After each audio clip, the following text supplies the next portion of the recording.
The champagne glass shattered against marble.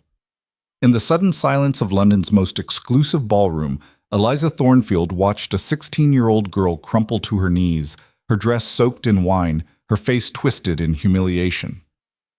The man responsible, Duke Victor Ravencroft, stood like a statue carved from ice, unmoved by the girl's tears. Everyone knew his reputation. Fortunes destroyed with a signature, families exiled on a whim. Eliza's own family teetered on the edge of ruin, her father's debts a noose tightening daily. She should stay silent, invisible, safe. Instead, she stepped forward. That's enough. The ballroom held its breath. Bartum. Welcome to a story of survival, secrets, and power in a world that chews up the weak and spits them out. If you want to see how far this journey goes, from a desperate gamble to an empire built in shadows, stay until the end. Hit that like button and drop a comment with your city so I can see where this story reaches. Now, let's begin. The Thornfield townhouse on Grosvenor Street had seen better days. The wallpaper, once a fashionable cream and gold, now peeled at the corners. The Persian rugs were threadbare in places where servants no longer bothered to rotate them. There weren't enough servants left to bother. Eliza stood in her father's study, staring at the stack of letters on his desk. Red wax seals, legal notices, final demands, each one a nail in their coffin. How bad is it? She didn't look up when her father entered, his footsteps heavy on the creaking floorboards. Sir Edmund Thornfield had aged a decade in 6 months. His once proud shoulders sagged beneath his smoking jacket. Bad enough that I can't show my face at White's anymore. Bad enough that your mother pretends she has consumption so she doesn't have to face the neighbors. The actual number, father, 12,000 pounds. His voice cracked. Maybe more, depending on how the creditors calculate interest. Eliza's stomach dropped, but she kept her face neutral. 12,000 might as well be 12 million.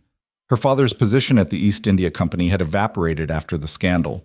A shipment gone missing, accusations of embezzlement that were never proven, but never quite cleared either. The whispers had done more damage than any trial could have. Margaret needs a dowry, she said quietly. She's only 17, and Thomas is 10. I'm aware of my children's ages, Eliza. Then you're aware that without intervention, Margaret will end up married to some merchant twice her age if she's lucky, and Thomas will be pulled from school and apprenticed to a tradesman, if we're very, very lucky. Her father sank into his chair. There are no good options left. I've applied to every contact, called in every favor. He stopped, his hand trembling as he reached for the brandy decanter. It was empty. Of course it was. They'd sold the good liquor weeks ago. Eliza felt the familiar tightness in her chest, the sensation of walls closing in. She was 23, unmarried, with no prospects and no dowry of her own. In society's eyes, she was already a failure, but she'd be damned if she'd let her sister and brother pay for their father's mistakes. The Ashworth ball is tomorrow night, she said. Her father looked up sharply. We weren't invited. Lady Ashworth sent a card, last minute. Probably heard about our situation and wants to gawk. Eliza's jaw tightened. But it's an opening. An opening to what? More humiliation? An opening to find someone wealthy enough and desperate enough to consider an alliance with a damaged family. She said it flatly, without emotion, because if she let herself feel the weight of what she was suggesting, she'd break. Her father stared at her. Eliza, I won't have you. Won't have me what? Prostitute myself? The word hung in the air between them, ugly and true. That's what marriage is in our circle, father. Don't pretend otherwise. The only difference is whether the transaction is explicit or wrapped in lace and false sentiment. Your mother would be horrified. Mother is upstairs pretending to be dying so she doesn't have to face reality. Someone in this family needs to. The next evening, Eliza stood in front of the cracked mirror in her bedroom, hardly recognizing herself. The dress had been her mother's from better days, pale blue silk with ivory lace, altered to fit Eliza's taller frame. Her dark hair was pinned up in a style that had been fashionable 2 seasons ago. The effect was adequate, not impressive, not embarrassing. The perfect camouflage for a woman with nothing to lose. The Ashworth mansion blazed with light. every window golden against the dark London streets. Carriages lined the circular drive, each one more ornate than the last. Eliza's hired cab, because they'd sold their carriage months ago, looked like a cockroach among butterflies. "You sure about this, miss?" The driver's weathered face showed genuine concern. "This crowd, they ain't kind to folks having a rough time." "I'm sure." Eliza paid him the last of her pin money. "Thank you for your concern." The ballroom was a fever dream of excess. Crystal chandeliers dripped light onto silk gowns and tailored coats. The air smelled of perfume, champagne, and old money. Eliza felt every eye that landed on her, each gaze a small cut. "Is that the Thornfield girl?" The whisper carried from a cluster of matrons near the punch fountain. "I heard they're weeks from debtor's prison." "How mortifying. I wonder if Lady Ashworth knows she's here." Eliza kept her chin up and her face blank. Let them stare, let them whisper. She was hunting tonight, and prey didn't announce itself. She'd done her research.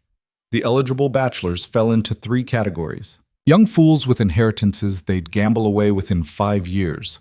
Middle-aged merchants climbing the social ladder who might consider her family name worth the debt, and widowers looking for mothers for their children and managers for their households. None of them appealed. All of them were necessary. She was cataloging her options, calculating which man might be desperate or stupid enough to take her on, when the ballroom's energy shifted. Conversations didn't stop exactly, but they modulated, the volume dropping as attention swiveled toward the entrance. Duke Victor Ravencroft had arrived. Eliza had never seen him in person, only heard the stories. They said he'd inherited the title at 19 after his father's unexpected death. They said he'd tripled the family fortune through ruthless business dealings and strategic demolition of his competitors. They said he'd refused a dozen advantageous marriage proposals, including one from a princess, for reasons no one understood. They said he destroyed people for sport. Looking at him now, Eliza believed it. He wasn't classically handsome. His face was too angular, his jaw too sharp, his eyes too dark beneath heavy brows. But he carried himself like a man who'd never doubted his place in the world, never questioned whether he deserved the space he occupied. He moved through the crowd like a blade through water, people parting instinctively. No one approached him directly. They orbited, waiting for permission to enter his sphere. "Magnificent, isn't he?" A woman's voice dripping with bitter honey. Eliza turned to find Lady Catherine Pembroke beside her, a woman known for her cutting wit and her ability to destroy reputations with a well-placed comment. "He's certainly commanding," Eliza said carefully. "Commanding." Lady Pembroke laughed. "What a diplomatic word. He's terrifying, Miss Thornfield, and useful if one knows how to manage him. But most people don't. They make the mistake of thinking his silence means he's not paying attention." She sipped her champagne, eyes glittering. "He's always paying attention." Before Eliza could respond, a commotion erupted near the dance floor. A young girl, couldn't be more than 16, wearing an elaborate white gown that marked her as a debutante, had somehow collided with a footman carrying champagne. The tray tilted, glasses sliding, straight toward the Duke. Time seemed to slow. The glasses tumbled through the air in graceful arcs.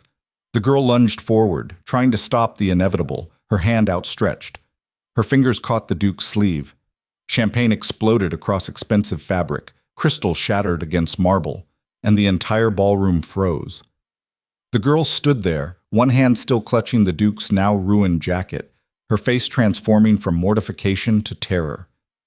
"I'm so sorry, Your Grace. I didn't mean to. I was trying to—" "You were trying." The Duke's voice was quiet, almost gentle. Somehow, that made it worse. He looked down at his sleeve, at her trembling fingers still attached to it, then back at her face. "And you failed spectacularly. Please, I'll pay for the cleaning. With what?" He hadn't raised his voice, but the question cut like a knife. "Your father is a country vicar, isn't he? Reverend Morrison, was it? I imagine your entire family's yearly income wouldn't cover the cost of this jacket." The girl's face went white. Tears started streaming down her cheeks, smearing her carefully applied powder. "I'm sorry," she whispered. "I'm so sorry." "Sorry doesn't repair silk." He detached her hand from his sleeve with surgical precision, holding it in the air between them like a dead thing. Or crystal. Or reputations. He dropped her hand. The girl swayed on her feet. In fact, the Duke continued, his tone conversational now, as if discussing the weather.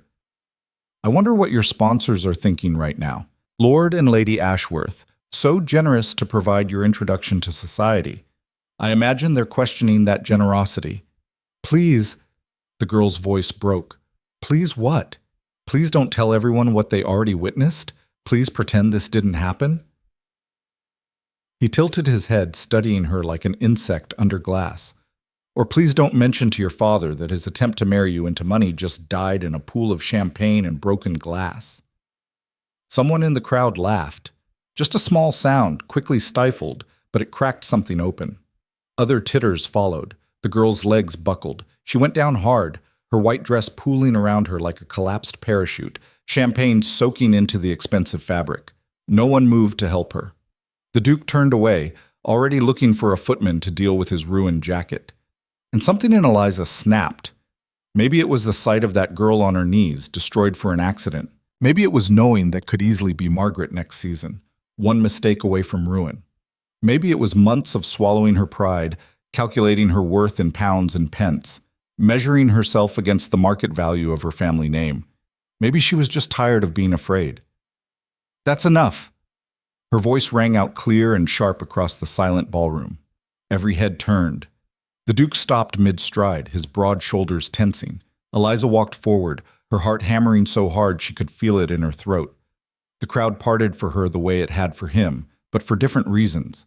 They were making room for the disaster they sensed coming. She reached the girl and offered her hand. Get up. The girl stared at her, eyes wild with confusion and residual terror. I can't. Yes, you can. Eliza kept her hand extended, steady, despite the tremor running through her entire body. Take my hand and stand up. Don't let him see you break. Slowly, the girl grasped Eliza's hand. Her fingers were ice cold. Eliza pulled her to her feet, keeping herself between the girl and the Duke. Then she turned to face him. Up close, he was even more imposing. Tall enough that she had to tilt her head back to meet his eyes. Those eyes were storm gray, cold and calculating, currently fixed on her with the intensity of a predator that had just noticed new prey. Miss? His voice was soft, dangerous. Thornfield. Eliza Thornfield. Something flickered in his expression. Recognition, maybe. Her family's disgrace was public knowledge. Miss Thornfield, how noble of you to champion the unfortunate. He said it like an insult. Though I wonder if you are in any position to play hero, glass houses, stones, etc. The crowd murmured. Someone giggled. Eliza felt her face heat, but she didn't step back. I'm in a position to recognize cruelty when I see it, and to call it what it is. The murmuring stopped. The ballroom held its collective breath. The Duke's expression didn't change, but something shifted in the air around him. The temperature seemed to drop 10 degrees. Cruelty. He said the word like he was testing it, rolling it around in his mouth. Interesting choice. I would call it honesty. The girl made a costly mistake. I simply illuminated the consequences. You humiliated a child for an accident. I stated facts. You performed calculated cruelty in front of an audience because you could, because no one would stop you. Eliza heard her voice rising, felt the words tumbling out faster than she could catch them, but she couldn't stop now. You wanted everyone here to remember what happens when someone inconveniences the great Duke Ravencroft. You wanted fear. You wanted... What I want, he interrupted quietly, is rarely anyone's business but my own. Then perhaps you should conduct your business in private, rather than destroying people in public for entertainment. The silence that followed was absolute. Somewhere in the crowd, someone gasped. The Duke studied her with those cold gray eyes, and Eliza realized with crystal clarity that she'd just committed social suicide. Whatever slim chances she'd had of finding someone willing to associate with her family had just evaporated. She'd traded her future for a moment of righteousness. Margaret would never forgive her. Thomas would end up in a factory. Her father, "You're very brave, Miss Thornfield." The Duke's voice cut through her spiraling thoughts. Or very foolish. I haven't decided which. Does it matter? To you, probably not. You've already burned your bridges. He gestured vaguely at the staring crowd. Look at them. They're already composing the gossip they'll spread. By morning, no respectable house in London will receive you. I'm aware. And yet you spoke anyway. Someone had to. He laughed then, a short, sharp sound without humor. Someone had to. How refreshingly naive. He took a step closer, and Eliza fought the urge to retreat. Tell me, Miss Thornfield, do you think you've saved her? He nodded toward the girl, who was being quietly escorted from the ballroom by Lady Ashworth. Do you think your brave little speech has improved her situation? I think I gave her a moment to breathe and reminded everyone watching that they have a choice in how they treat people. Ah, a moralist. His mouth curved into something that might have been a smile on someone else's face. On him, it looked like a threat. How long do you think morality survives in a world like this? A week? A day? Longer than cowardice. Another ripple through the crowd. Eliza heard Lady Pembroke's delighted laugh, quickly stifled. The Duke's eyes narrowed. You call strategic silence cowardice. I call it survival. I call it complicity. And I suppose you're above such things. You and your bankrupt family, desperately seeking a lifeline. Tell me. He leaned in close enough that only she could hear his next words. What were you planning to do tonight, Miss Thornfield? Which wealthy fool were you hoping to trap with your family's faded name and your righteous indignation? The accuracy of the accusation hit like a physical blow. Eliza felt her face drain of color. I thought so. He straightened, speaking at normal volume again. Don't mistake your circumstances for virtue. You're just as transactional as everyone else here. You simply haven't found a buyer yet. The crowd was loving this. Eliza could feel their gleeful attention, the way they leaned forward to catch every word. This would be the story of the season, the desperate debutante who challenged the Duke and got verbally eviscerated for her trouble. She should retreat, apologize, try to salvage something from this wreckage. Instead, she heard herself say, You're right. The Duke blinked, the first sign of surprise she'd seen from him. I came here tonight to sell myself, Eliza continued, her voice steady despite the tremor in her hands. To find someone wealthy enough to buy my family's name and stupid enough to overlook our debts. You're absolutely right about my motivations. But you know what the difference is between you and me? Do enlighten me. I know I'm trapped in a system I didn't create. You are the system. You have power, wealth, freedom, everything I don't have, and you use it to make people smaller, to make girls cry and crowds laugh and everyone remember their place. She took a breath. So yes, I'm transactional, I'm desperate, I'm exactly as calculating as you say, but at least I'm not cruel about it. The Duke stared at her for a long moment. The ballroom was so quiet Eliza could hear her own heartbeat. Then he did something completely unexpected. He smiled. A real smile this time, showing teeth, transforming his entire face. I appreciate honesty, Miss Thornfield. It's rare in these circles. I'm glad you're entertained. Entertained. Intrigued. Impressed even. He glanced around the ballroom at all the watching faces. You've made quite the scene. So have you. We're even. Not quite. He turned back to her, and there was something calculating in his expression now, something that made the hair on the back of her neck stand up. You came here tonight looking for a transaction, a wealthy husband to solve your family's problems. I don't see how that's your concern. It becomes my concern when I'm interested in the same transaction. Eliza's brain short-circuited. I'm sorry, what? You need money. I need...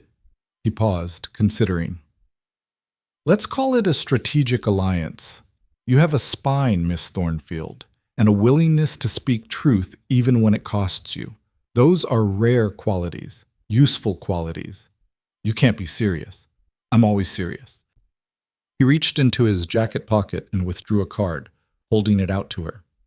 Come to Ravencroft House tomorrow at 2 o'clock. We'll discuss terms. Eliza stared at the card. then at him, certain she'd misunderstood. Terms of what, exactly? Marriage, Miss Thornfield. Isn't that what you came here looking for? The ballroom erupted. Gasps, shouts, the rustle of silk, and sharp clicks of fans snapping open. Lady Pembroke let out a crow of delight. Eliza felt dizzy. This is insane. You don't even know me. I know enough. You're intelligent, desperate, and capable of independent thought, which puts you ahead of 90% of eligible women in this room. He pressed the card into her hand. Tomorrow, 2:00. Don't be late.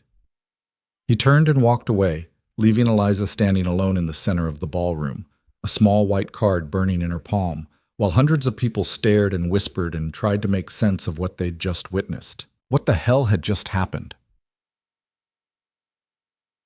Eliza didn't sleep that night. She sat in her bedroom, still wearing the blue silk dress, staring at the Duke's card as gray dawn light crept through the curtains. This had to be a joke, a game, some elaborate form of revenge where he'd humiliate her even more thoroughly than he'd humiliated that poor girl. But what if it wasn't? She ran the numbers in her head again. £12,000 of debt, Margaret's dowry, Thomas's school fees, the mortgage on this house that was 3 months overdue. Even if she found a wealthy merchant willing to take her on, he'd negotiate for years of indentured servitude disguised as marriage. Her father's debts would become her husband's, and she'd spend the rest of her life being reminded of her family's failure. The Duke didn't need her money because she didn't have any, which meant if, and this was a significant if, he was genuinely proposing marriage, it would be for other reasons, strategic reasons. You look like you've seen a ghost. That's Margaret appeared in the doorway, wrapped in a dressing gown, her hair in a long braid over her shoulder. At 17, she still had the rounded softness of youth, unmarked by the sharp edges of experience. I might have. Eliza tucked the card into her sleeve. What are you doing up? Mother heard about last night. She's been crying for hours. Father's locked in his study, drinking what's left of the cooking wine. Margaret sat on the edge of the bed. They say you insulted Duke Ravencroft in front of everyone. Is that what they're saying? They're saying a lot of things, that you've ruined us completely, that will never be received anywhere again. Margaret's voice wavered. Is it true? Eliza looked at her sister, sweet, naive Margaret, who still believed in fairy tales and happy endings, and felt the weight of responsibility settle heavier on her shoulders. He proposed marriage, she said quietly. Margaret's eyes went wide. What? The Duke. Last night, in front of everyone, he asked me to come to his house today to discuss marriage. But that's wonderful. Margaret grabbed her hands. Eliza, do you know what this means? We'd be saved. All of us. The debts would be nothing to him, and I could have a proper season, and Thomas... It's not that simple. Why not? He's one of the wealthiest men in England. He's also the man I publicly humiliated last night, and the man who destroys people for sport. Eliza pulled her hands back. This could be revenge, Margaret, an elaborate way to humiliate me even more thoroughly. Or it could be genuine. Why would it be genuine? He doesn't know me. He doesn't... Maybe that's exactly why. Margaret's expression turned serious, showing a flash of the woman she'd become. Everyone in our circle has been sucking up to him for years, trying to angle for his attention. You're the first person who's probably ever told him the truth to his face. Maybe he respects that. Or maybe he wants to crush me for it. Then don't go. Margaret stood, straightening her dressing gown. Stay here. Let the creditors take the house. Let me marry Mr. Pembroke, who's 53 and smells like cheese. Let Thomas get pulled from school and apprenticed to a butcher. At least we'll all be safe from the scary Duke. She left before Eliza could respond. At 1:45, Eliza stood outside Ravencroft House, staring up at the imposing Georgian facade. The building looked more like a fortress than a home. Dark stone, narrow windows, an iron gate that seemed designed to keep people out rather than welcome them in. She was wearing her second-best dress, dark green wool that had seen better days. Her hair was pinned severely back. She looked like exactly what she was, a woman with no illusions about her position in this negotiation. A butler answered before she'd finished knocking. He was tall, thin, and utterly expressionless. Miss Thornfield, you're expected. The interior of the house matched the exterior.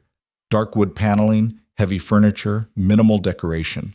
Everything expensive but austere, like the residence of someone who viewed comfort as weakness. His Grace will see you in the library. The butler led her down a hallway lined with portraits of stern-faced Ravencrofts.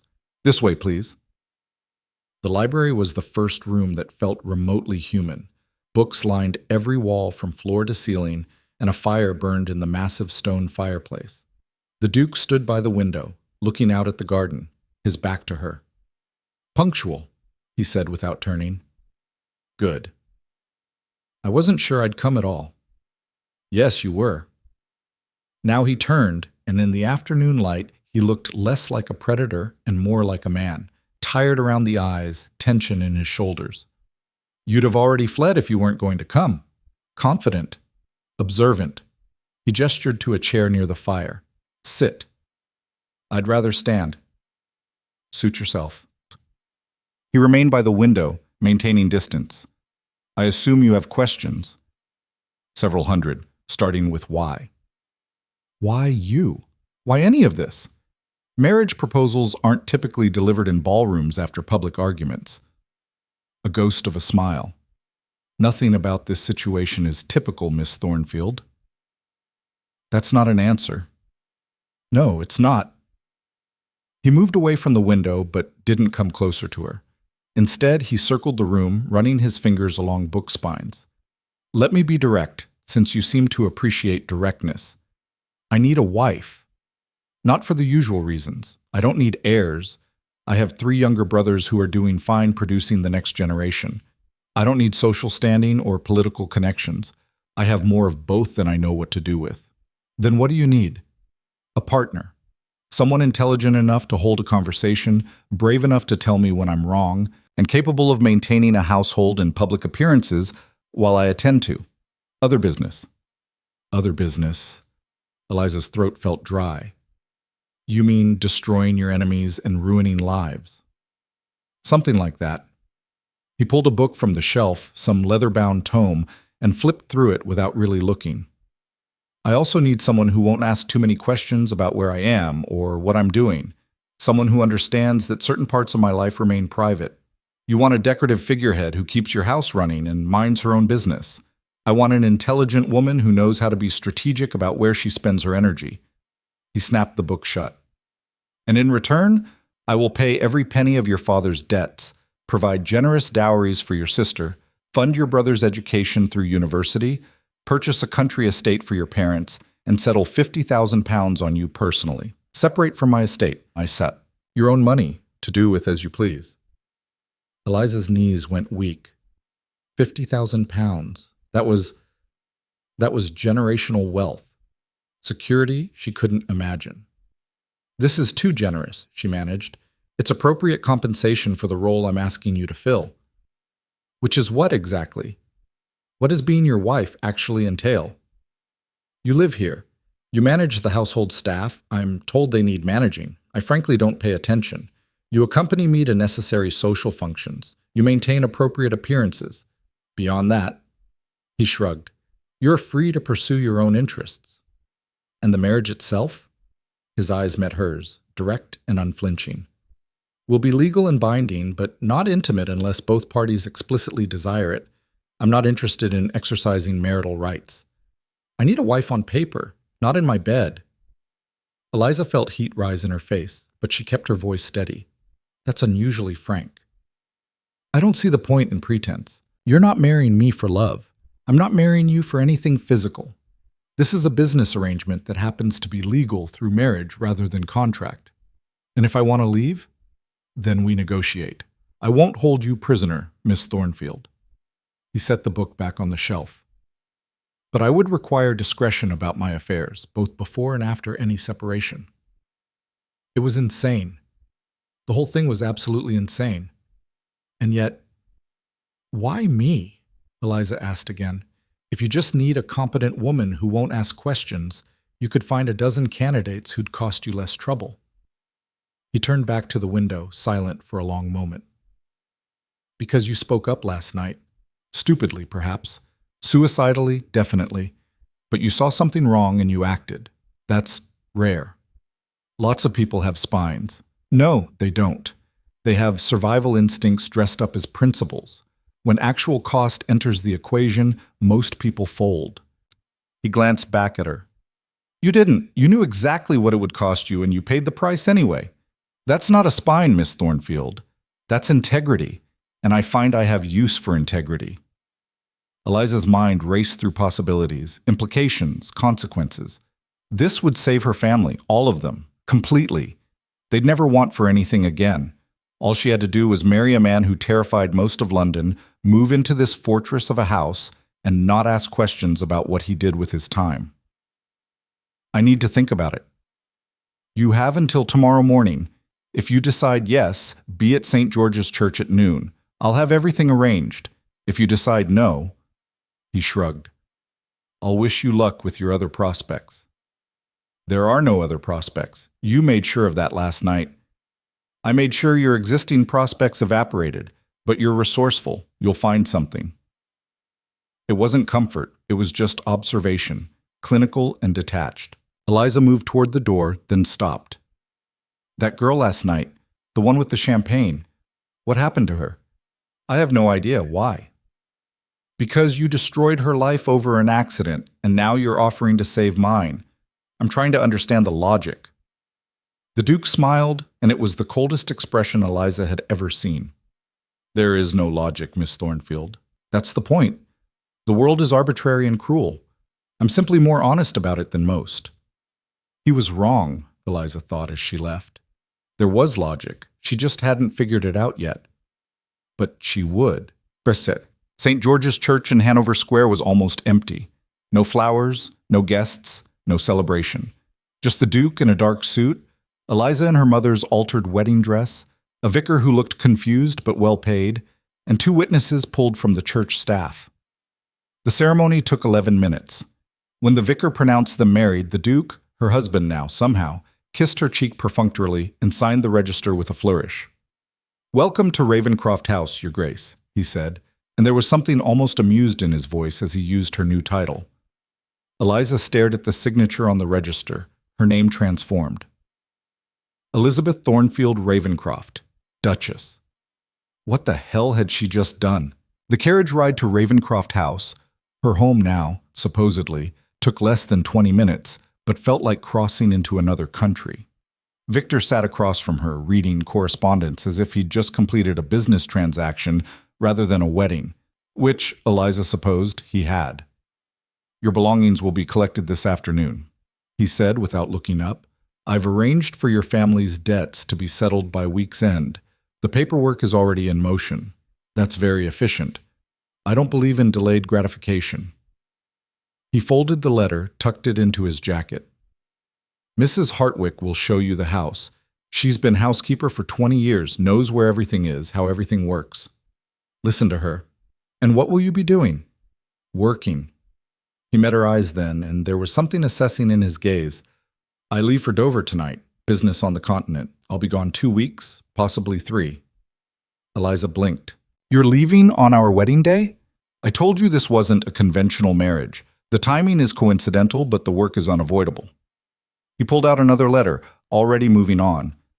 You'll have time to settle in without me hovering. Mrs. Hartwick will help with whatever you need. The dismissal was clear. Eliza turned to look out the window, watching London roll past, and wondered what kind of business required immediate continental travel. What kind of man married a stranger and left the same day? What kind of fool she'd been to think this arrangement would be anything other than exactly what he'd promised, a cold transaction with no pretense of warmth. The house looked even more forbidding in daylight. Eliza climbed the steps alone. Victor had disappeared into his study the moment they arrived, and was met by Mrs. Hartwick, a woman built like a stone wall with gray hair pulled back so tight it must have given her permanent headaches. Your Grace. The title sounded strange in the woman's stern voice. Welcome to Ravencroft House. Thank you. I understand you're going to show me around? Yes, ma'am, though I should mention there are parts of the house His Grace prefers kept private, the east wing primarily, and the basement levels. Eliza's curiosity immediately sharpened. Why? His Grace's private affairs. Not my place to question, not yours either, if you don't mind me saying. I do mind, actually. If this is my home, I should know what's in it. Mrs. Hartwick's expression didn't change, but something cooled in her eyes. His Grace was very clear about the boundaries, Your Grace. I'd advise respecting them. It was a warning wrapped in deference. Eliza tucked it away and followed the housekeeper through room after room of expensive, austere furniture. 15 bedrooms, most never used. A dining room that could seat 40. A ballroom that looked like it hadn't hosted a party in decades. Libraries, plural, crammed with books in 6 languages. And everywhere, that same sense of deliberate isolation. Heavy curtains, locked doors, spaces that felt designed to keep people out rather than welcome them in. Your rooms, Your Grace. Mrs. Hartwick opened a door on the 2nd floor, revealing a suite that was surprisingly pleasant. Large windows overlooking the garden, walls painted a soft cream, furniture that looked comfortable rather than imposing. His Grace's rooms are at the end of the hall. He sleeps irregular hours, so you may not see much of him even when he's in residence. How often is he in residence? Depends on his business, sometimes weeks at a time, sometimes just days between trips. And what business is that exactly? Mrs. Hartwick's mouth pressed into a thin line. Not my place to say, Your Grace. You'd need to ask His Grace directly. Except Victor was already gone. Eliza had watched from her new bedroom window as his carriage pulled away 3 hours after their wedding, loaded with luggage and documents. He hadn't said goodbye, hadn't even come upstairs. The first week passed in strange suspension. Eliza met the staff, 12 in total, not counting the groundskeepers and stable hands. She learned the household routines, approved menus, pretended she knew what she was doing. She wrote to her mother, carefully cheerful letters that mentioned nothing about Victor's absence or the cold emptiness of the house. She received visitors, society ladies who came to gawk at the new Duchess and assess whether she was worth cultivating. Lady Pembroke arrived on the 8th day, sweeping into the drawing room like she owned it. Well, well, the reluctant Duchess. She settled onto the sofa without invitation. You've caused quite the stir, my dear. Half of London thinks you've trapped the most eligible bachelor in England. The other half thinks he's trapped you. And what do you think? Eliza poured tea with hands that had finally stopped shaking when she held the good china. I think you're more interesting than anyone gave you credit for. Lady Pembroke accepted the cup, eyeing Eliza over the rim. Tell me, has he bedded you yet? That's hardly... Don't be coy. Everyone wants to know if the Ice Duke can actually perform the marital act. There have been rumors for years that he's physically incapable, or uninterested, or saving himself for some lost love. She sipped delicately. I'm guessing from your expression the marriage remains unconsummated. Eliza's face burned. My relationship with my husband is private. Your husband is never private, darling. He's too powerful, too wealthy, too mysterious. People make careers out of speculating about him. Lady Pembroke leaned forward conspiratorially. But I'll tell you something useful, since I like you. Victor Ravencroft has more secrets than any man in London. And if you're smart, which I think you are, you'll figure out what they are before they bury you. That sounds like a threat. It's advice from someone who's watched powerful men destroy inconvenient wives before. She set down her cup and stood. Be careful, Eliza, and be curious. Women in your position survive by knowing things.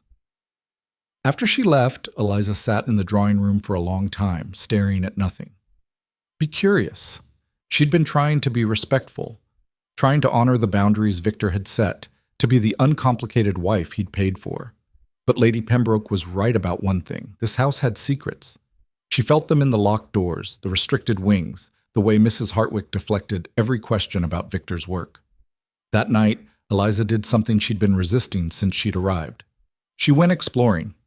The east wing was accessible through a servant's corridor on the 2nd floor. Eliza waited until after midnight, when the house had settled into silence, then slipped out of her room wearing a dark dress and carrying a candle.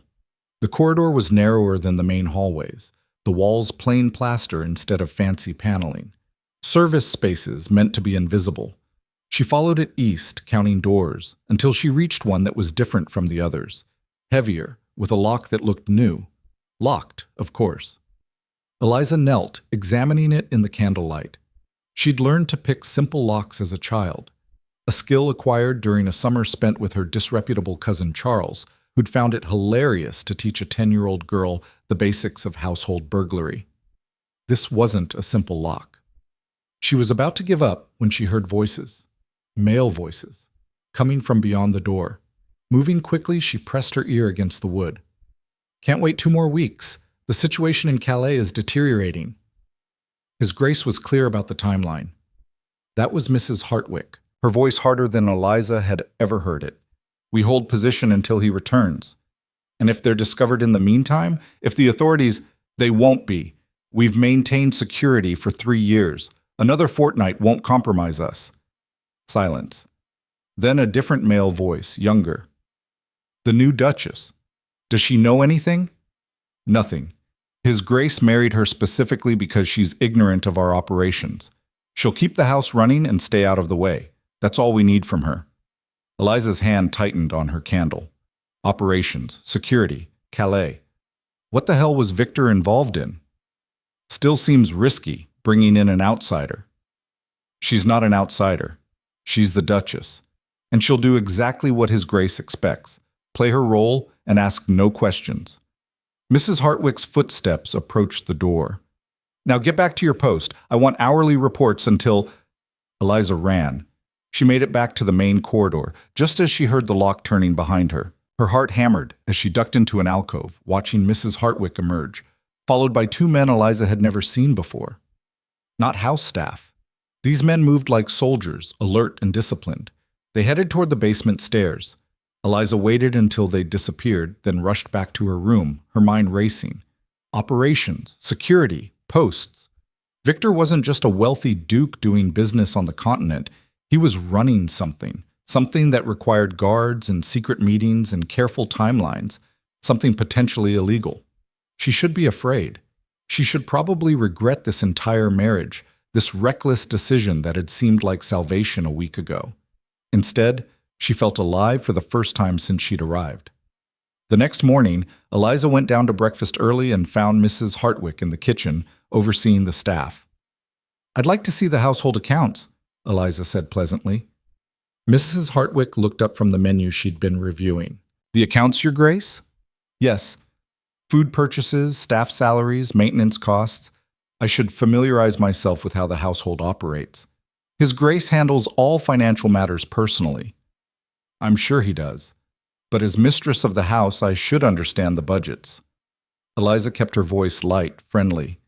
"Just the basic ledgers, nothing complicated." Mrs. Hartwick's jaw tightened almost imperceptibly. "I'll see what I can prepare for your review, Your Grace." "This afternoon would be perfect. Thank you." The ledgers, when they arrived, were meticulous and completely uninformative. Food costs, yes. Staff wages, yes. Maintenance expenses for the house and grounds. Everything perfectly normal for a wealthy household. No mysterious expenses. No unexplained payments. Nothing that hinted at secret operations or continental business, which meant there were other books somewhere. Over the next 3 days, Eliza became a different kind of duchess. She smiled at the staff and asked friendly questions about their families. She praised Mrs. Hartwick's management and requested small tours of areas she hadn't seen: the wine cellar, the attics, the groundskeeper's cottage.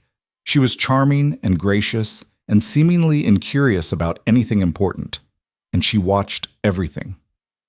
She learned that certain staff members disappeared at odd hours, that deliveries arrived after dark, that the East Wing lights sometimes burned all night despite supposedly being empty, that Mrs. Hartwick received coded telegrams that she destroyed immediately after reading. She learned that her husband was running something far more complex than a simple household. On the 13th day, a telegram arrived. Victor would return that evening.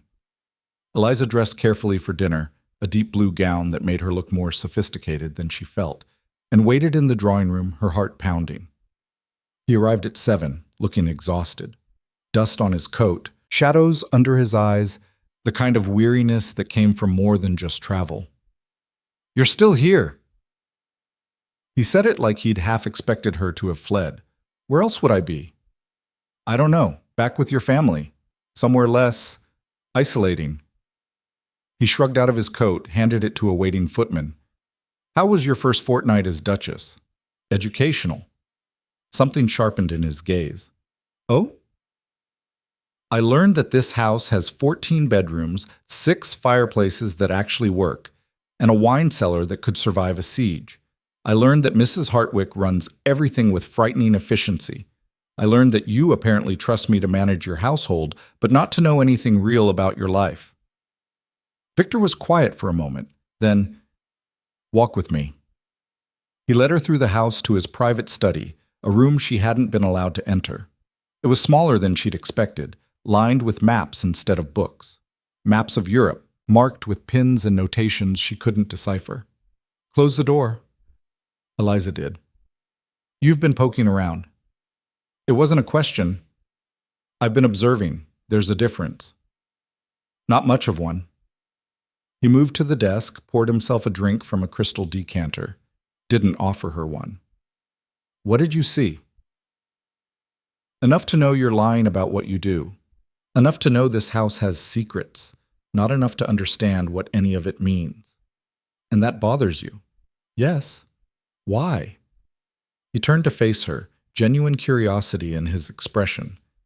I'm paying you extremely well to not ask questions. Most people would take the money and enjoy the willful ignorance. I'm not most people. No, you're really not. He drank, considering.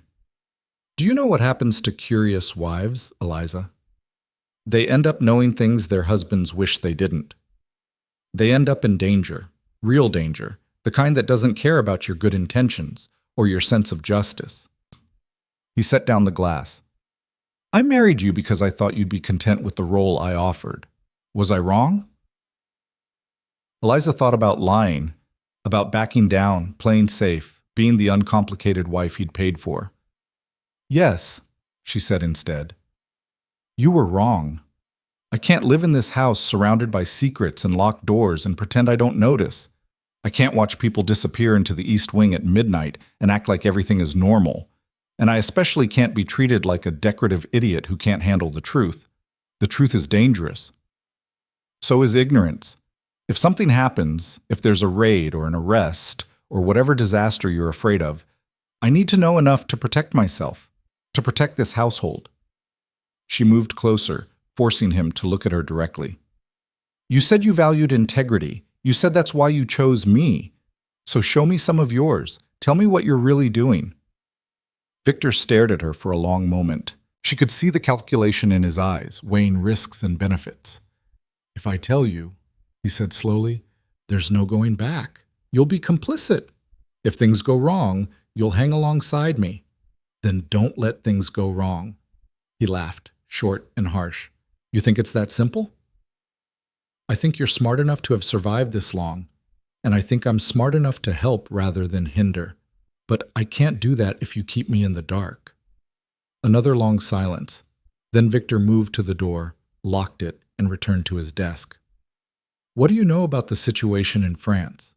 Eliza's mind raced, pulling up fragments of news she'd heard. There's political unrest, anti-monarchist movements, some kind of crackdown on dissidents. The crackdown is more accurately described as a purge. Thousands of people are being arrested for the crime of disagreeing with the current regime. Intellectuals, artists, ordinary families who attended the wrong meetings or read the wrong books. They're being imprisoned, tortured, executed. That's horrible, but what does it have to do with you? I get them out. He said it flatly, without drama. I have a network, safe houses, forged documents, smuggling routes. We move people from France to England or sometimes to America or the German states, anywhere they can't be reached by French authorities. Eliza felt the room tilt slightly. You're running a refugee network. I'm running a highly illegal operation that would get me arrested for treason if the wrong people found out. The British government officially maintains good relations with France. They can't be seen supporting dissidents, but unofficially, he gestured vaguely, certain parties find my work useful, so they look the other way. For now. How long have you been doing this? 3 years, since the purges started. He refilled his glass, drank again. I have resources most people don't. Money, properties, connections. It seemed wrong not to use them. So you pretend to be a heartless destroyer of lives while secretly saving people. Eliza shook her head slowly. That's actually brilliant. It's necessary. If people knew I cared about anything, they'd use it against me. The cruelty is armor. It keeps enemies at a distance and covers my real operations. The girl at the ball, the one with the champagne, is currently living in my estate in Scotland with a full staff and a generous allowance. She'll stay there until her father finds his feet again. I destroyed her reputation to remove her from a marriage market that would have eaten her alive. He met Eliza's eyes. I'm not a good man, but I'm trying to do some good work. There's a difference. Eliza's legs felt weak. She sat down heavily in the nearest chair. Why tell me this? You could have kept lying. Because you're right. If something goes wrong, you need to know enough to survive it. And because... He hesitated. Because I'm tired. Running this network while maintaining my reputation while keeping everything secret from everyone is exhausting. And I thought, maybe foolishly, that having one person who knows the truth might make it slightly less lonely. He looked uncomfortable saying it, like admitting to vulnerability caused him physical pain. What do you need? Eliza asked. What? From me? What do you need me to do? Victor stared at her like she'd sprouted a second head. Nothing. I just told you this so you'd understand why. I heard what you said. Now I'm asking what you need. You're running a complex operation. You must need help. What can I do? Eliza, I didn't marry you to recruit you into illegal activities. No, you married me to manage your household and stay out of the way. But that was before you realized I'm not capable of staying out of the way. She leaned forward. I'm smart. I'm motivated, and I'm already complicit just by living here. So give me something useful to do. He looked torn between exasperation and something that might have been hope. You understand that if we're caught, we'll hang together. You mentioned that already. What do you need? I need... He ran a hand through his hair, disheveling it for the first time since she'd met him. I need someone to coordinate the safe houses. The network is getting too large for me to manage alone. There are 12 properties across England, each housing refugees temporarily before we can move them on. They need supplies, documents, money, management. Mrs. Hartwick has been handling it, but she's overstretched. I can do that. It requires discretion, careful record-keeping that doesn't look like record-keeping, the ability to lie convincingly to authorities if questioned. I've been lying convincingly to society matrons for 2 weeks. How much harder can authorities be? Considerably. But he was smiling slightly. You're serious about this? Completely. You need help. I need purpose. It's a fair trade. Eliza stood, smoothed her skirts. When do I start? Are you sure? Once you're in, there's no backing out. You'll know names, locations, methods. If you ever wanted to leave me, to end this marriage, then I'd keep my mouth shut because I believe in what you're doing. Victor, you're saving lives. Of course I want to help. He studied her face like he was trying to read her thoughts. You really mean that? I really do. Then you start tomorrow. Mrs. Hartwick will brief you on the current situation. We have 17 families in transit right now, another 23 waiting for extraction in Calais. The coordination is, he grimaced, complex. I'll manage. Eliza. He caught her hand as she turned to leave. His grip was warm, solid, the first time he'd voluntarily touched her since their wedding. Thank you. For not running, for not being horrified. I'm a little horrified, she admitted, but mostly I'm impressed and grateful that you trusted me. Don't make me regret it. I won't. The next morning, Mrs. Hartwick's attitude toward Eliza changed completely. She was still stern, still efficient, but now there was respect in her eyes. His Grace says you're to be fully briefed. The housekeeper spread a series of ledgers across the desk in what Eliza now knew was the real operations room, the locked door in the east wing. These are the actual accounts, properties, supply lines, personnel, everything we're running. Eliza stared at the complexity of it. Coded entries, false names, layered expenses designed to look legitimate. This is incredibly sophisticated. It has to be. One mistake and people die. Mrs. Hartwick pointed to a column of numbers. These are our current residents.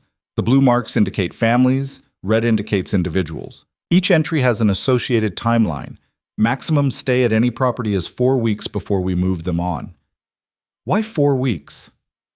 Longer, and the neighbors start asking questions. Shorter, and we can't properly prepare them for the next stage. She flipped to another page.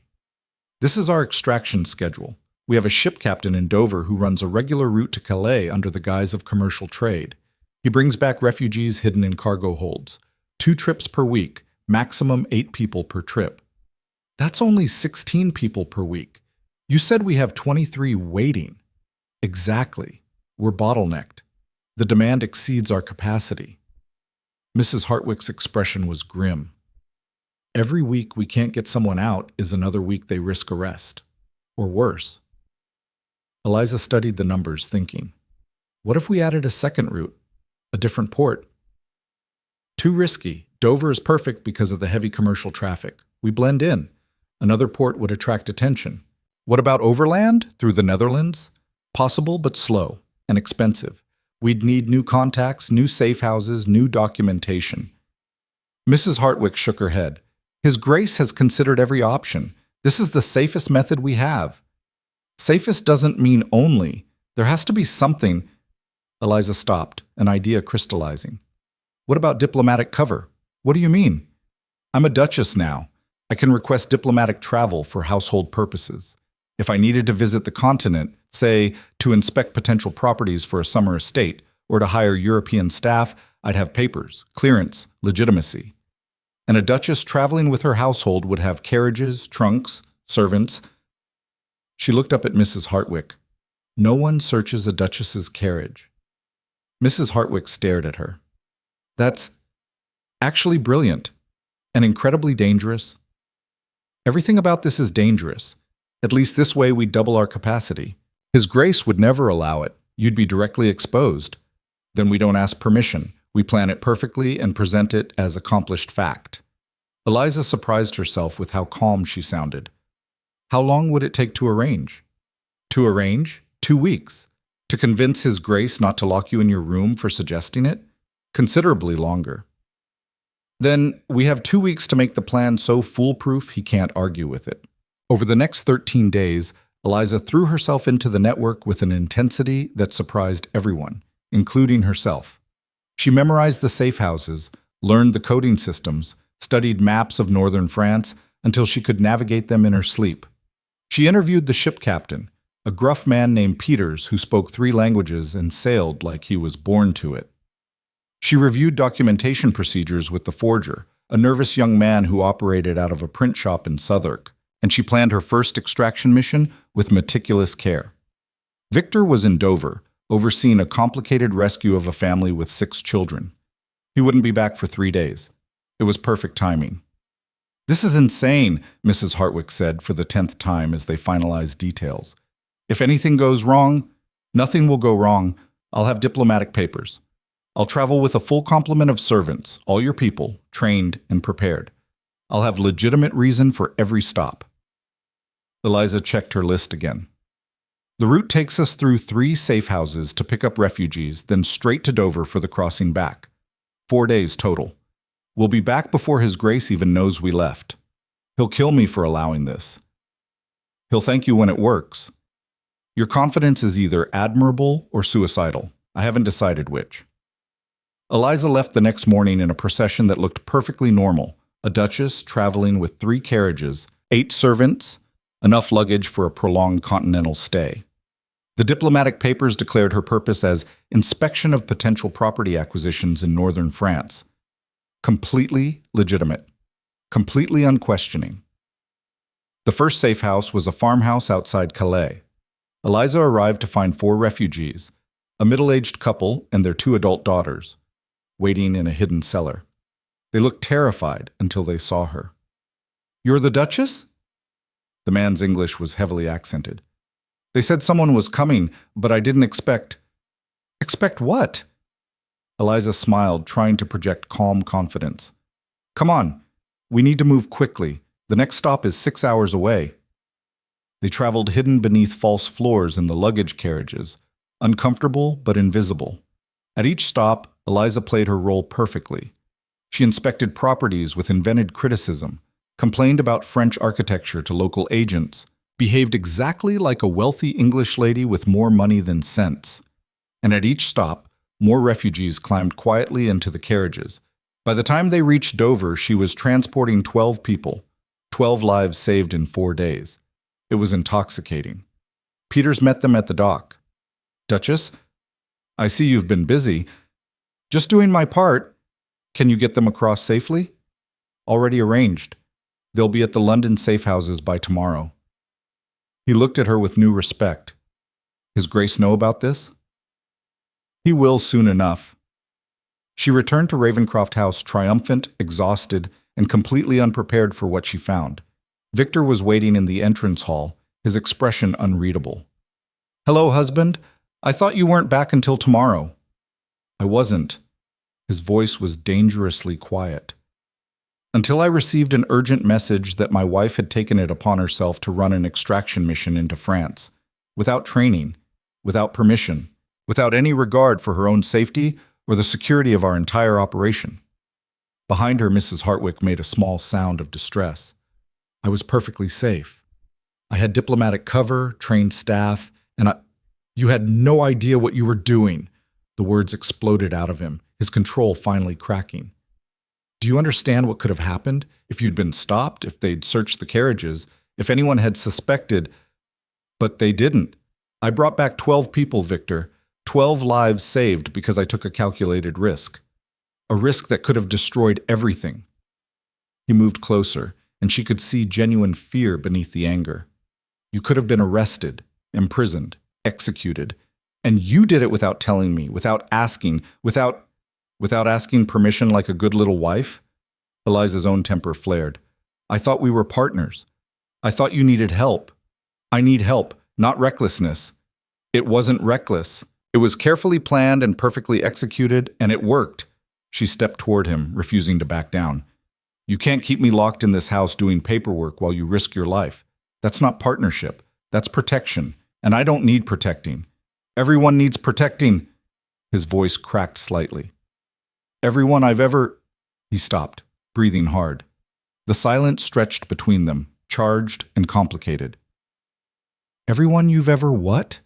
Eliza asked quietly. Everyone I've ever brought into this work has ended up hurt, or dead, or broken. He looked away. I can't have that happen to you. Why not? I'm just your business arrangement, remember? Your convenient wife who... You're not just anything anymore. He said it so quietly she almost didn't hear. You're important to this work, to this house, to... He couldn't finish the sentence. Eliza felt something shift in her chest. Then let me be important. Let me be your partner in truth. Not just on paper. Trust me to take risks. Trust me to be as capable as you are. You could have died. So could you, every time you cross the channel, every time you extract someone. But you do it anyway because the work matters. Well, it matters to me too now. And you don't get to keep me safe while you sacrifice yourself. Victor looked at her like he was seeing her for the first time. You're absolutely insufferable. So are you. If you ever do something like that again without telling me first, you'll do what? Lock me in my room? Good luck with that. Eliza smiled slightly. I know where you keep all the keys now. He shook his head, but she could see his anger dissolving into something else. Reluctant admiration, maybe, or exhaustion. 12 people? 12 people. Clean extraction, no complications, and I've already planned how we can do it again next month. Absolutely not. We'll discuss it. She moved toward the stairs, suddenly aware of how tired she was. I'm going to change. Then I want a full debrief on the Dover situation. And then we need to talk about expanding our capacity in Calais because the bottleneck is getting worse. She made it 3 steps before his voice stopped her. Eliza. She turned. You did well. He said it grudgingly, like the admission cost him. Dangerously, recklessly, But, well, I learned from the best. She left him standing in the entrance hall, and as she climbed the stairs, she heard Mrs. Hartwick say quietly, "I told you she was trouble, Your Grace." And Victor's response, so low she almost missed it, "Yes, you did." For the first time since their wedding, Eliza went to sleep feeling like she'd made the right choice. Not a perfect choice, not a safe choice, but absolutely, definitely the right one. 3 months into their unconventional partnership, Eliza had executed 5 successful extraction missions and doubled the network's efficiency. She'd also developed the unsettling ability to read Victor's moods from the way he held his shoulders. Tense meant complications in France. Rigid meant someone in the network had made a mistake. And the current posture, loose but distracted, meant he was planning something he hadn't told her about yet. "You're doing it again," she said, without looking up from the coded ledger she was reviewing. They were in the operations room, working through the week's logistics. Dawn light filtered through the narrow windows, turning everything gray and pale. Neither of them had slept much. They rarely did anymore. Doing what? Victor's pen scratched across a map, marking routes. "Planning something without consulting me. Your left hand is drumming on the desk. You only do that when you're mentally rehearsing an argument you expect to have." The drumming stopped. "That's disturbing. How long have you been cataloging my habits?" "Since the second week. You're remarkably predictable once someone pays attention." Eliza finally looked up. "What is it this time? Another expansion? A risky extraction? Or are you planning to tell me I can't participate in something dangerous again?" "The last one." He set down his pen. "And before you start arguing, then don't give me reason to argue. What's happening?" Victor stood, moved to the window. "We have a problem in Calais. Someone's been watching the safe house on Rue de Mer. 3 separate sightings in 4 days. Same man, different disguises." Eliza's stomach went cold. French authorities? Unknown. Could be police, could be military intelligence, could be a private agent working for someone with a personal interest. He turned back to face her. "Either way, we need to extract everyone from that house immediately and burn the location." 5 families, 14 people total. When? Tomorrow night. Peters is ready, but the timing is terrible. There's a military patrol schedule change we didn't anticipate. The window for extraction is 2 hours, maybe less. So we need someone on the ground in Calais to coordinate. Someone who can move through the city without attracting attention, who knows our protocols. Eliza saw where this was going and didn't like it. "You're going yourself." "I have contacts there. Established cover. I can get arrested if the watcher is actually surveillance." Eliza stood, facing him across the desk. "Victor, if they're watching that house, they're watching everyone who comes near it, including you. Especially you, if they've made any connections to your previous visits. Which is why I'll be careful." "Careful isn't enough when you're the primary target." She heard her voice rising, forced it down. "Send someone else. Mrs. Hartwick has contacts. Peters knows the city. Anyone but you."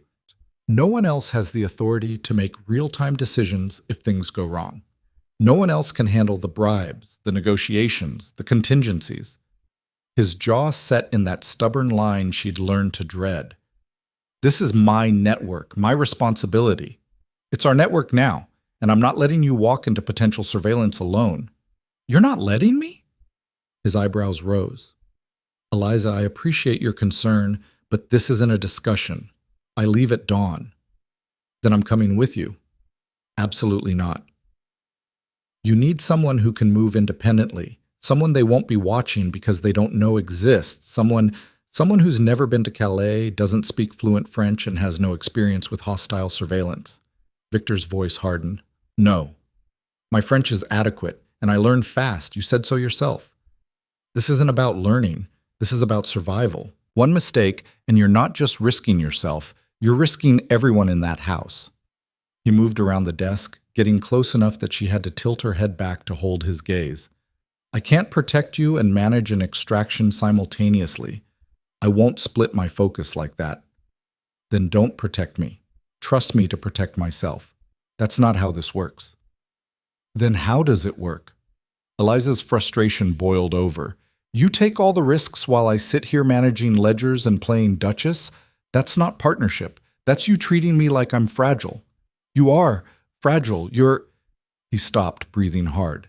You haven't been trained for field operations. You haven't been hardened by years of this work. You still flinch when things go wrong. I flinch because I care. Because unlike you, I haven't learned to bury every emotion behind cold calculation. The words came out sharper than she intended. But caring doesn't make me weak. It makes me careful, thorough. And right now it's making me tell you that going alone is suicide. Better me than you. The quiet certainty in his voice hit like a punch. Eliza stared at him, seeing the truth he'd been avoiding. You think you're expendable. I think I'm more expendable than you are. That's ridiculous. You're the one running everything. Without you, without me, Mrs. Hartwick continues operations. Peters keeps running extractions. The network survives because I've built it to survive. Victor's expression was bleak. Without you, the coordination falls apart. The safe houses lose their cover. Everything we've built in the last 3 months collapses. You're wrong. I'm pragmatic. There's a difference. Eliza wanted to scream. Instead, she forced herself to think strategically. Fine. You go to Calais, but we do it smart. I'll travel separately, different route, tourist cover. I'll stay at a hotel nowhere near the safe house. You won't acknowledge me, won't contact me directly, but if something goes wrong, if you need backup, extraction, a diversion, I'll be there. No. Victor, I'm going anyway. You can have me working with you or working around you, but I'm not staying here while you throw yourself into danger. She held his stare. So which is it? Controlled cooperation or chaos?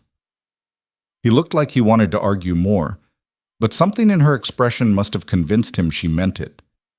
You're impossible. I learned from you. If anything happens to you, then you'll have to live with it, the same way I'd have to live with losing you. Eliza said it flatly, refusing to look away. That's the reality of this work.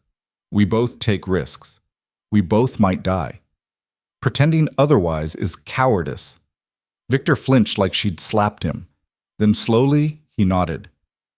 Separate routes. Tourist cover. No direct contact unless absolutely necessary. Agreed. And if I give an abort signal, you leave immediately. No arguments, no heroics. Same applies to you. Fine. He returned to the desk, pulled out a clean sheet of paper. Then we need to plan this properly. The extraction window opens at 11 p.m. That gives us 4 hours to get everyone from the safe house to the docks without being followed. They worked through the night, mapping contingencies and backup plans, arguing over details until their voices were hoarse. By the time dawn broke properly, they had a strategy that was risky but possible.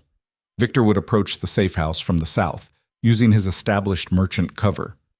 Eliza would position herself in a cafe with clear sightlines, watching for surveillance. If anything went wrong, she'd create a distraction, a public scene, a false emergency, anything to draw attention away. Remember, Victor said as they finalized the details, you're just a tourist, wealthy, bored, possibly looking for a continental adventure. You don't speak French well. You're harmless. I can do harmless.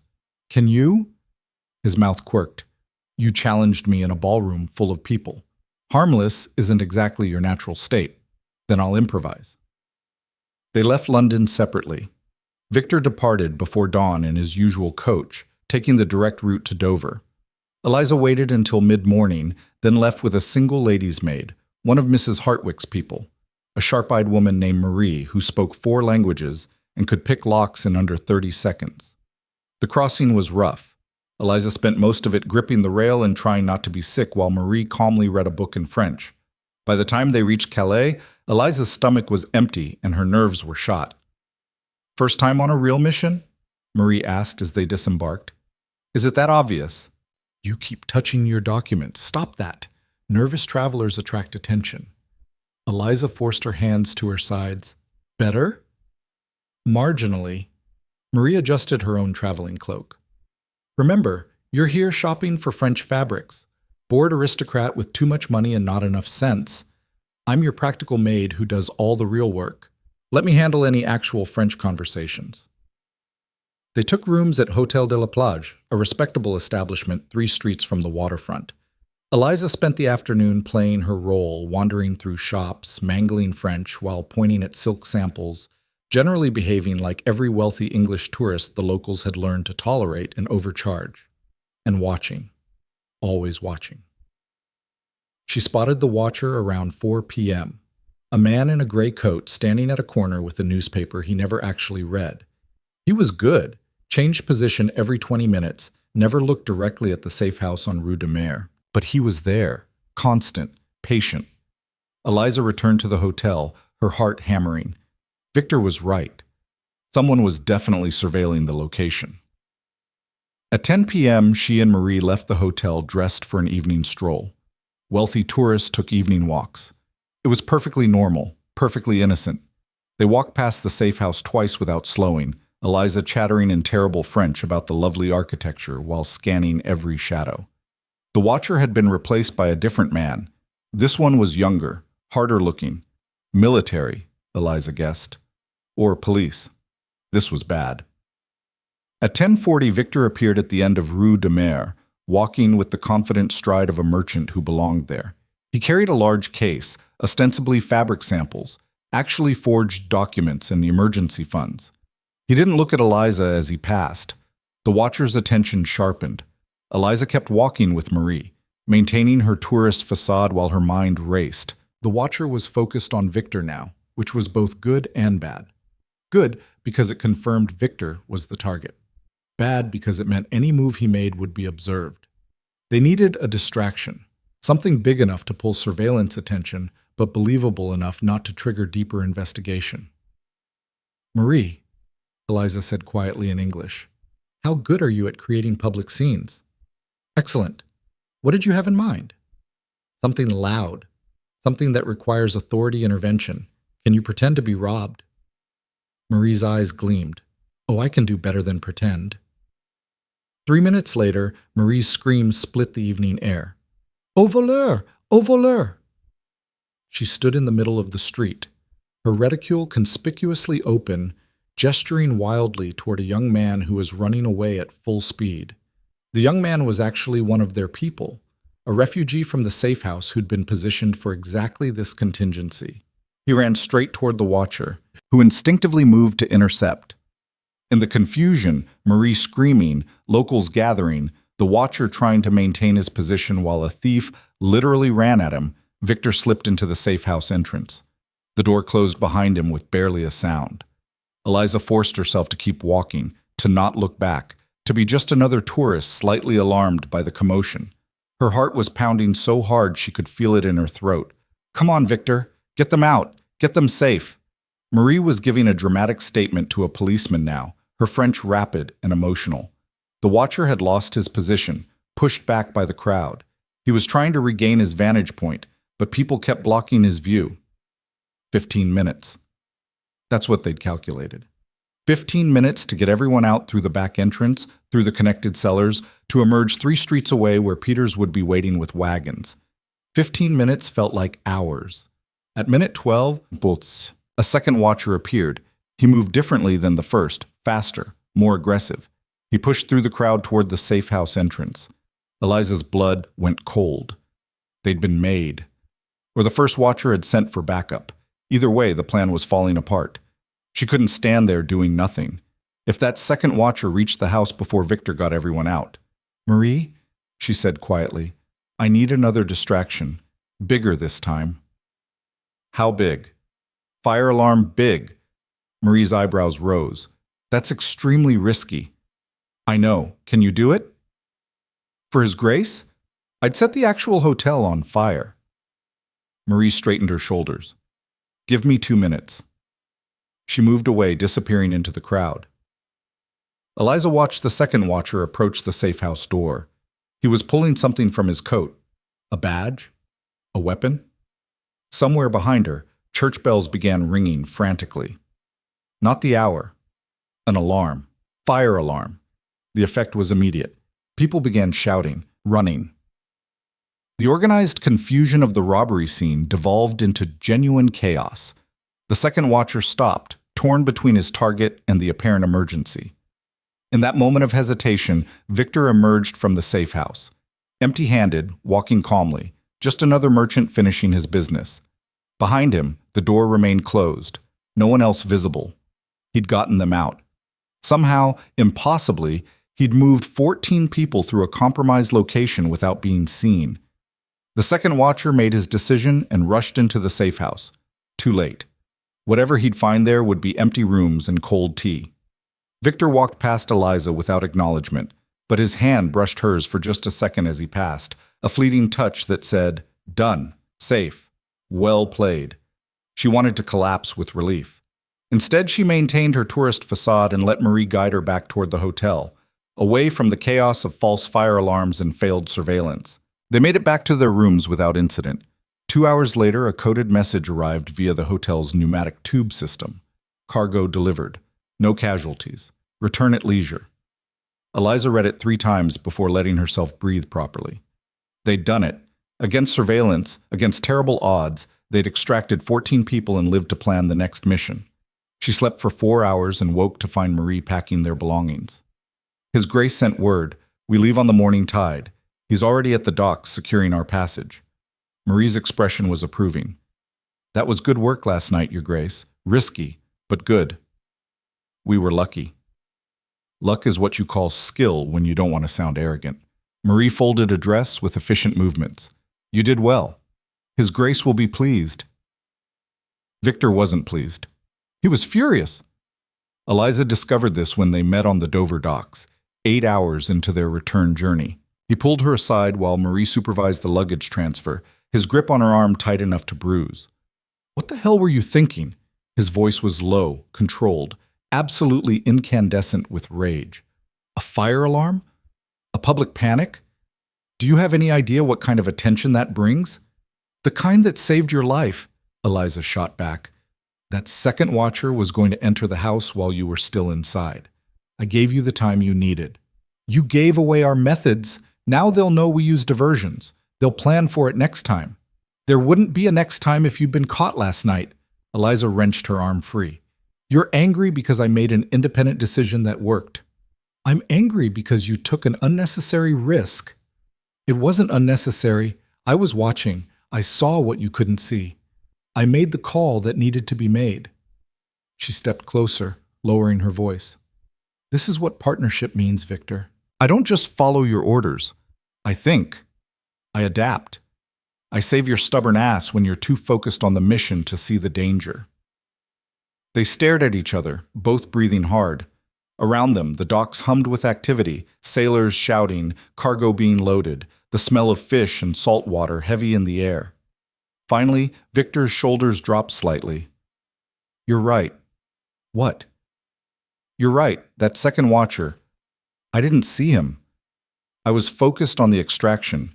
If you hadn't..." He ran a hand through his hair. "If you hadn't created that diversion, I'd have been arrested. Or killed. Probably killed, given what they do to smugglers. So stop being angry at me for saving you." "I'm not angry at you, I'm terrified of you."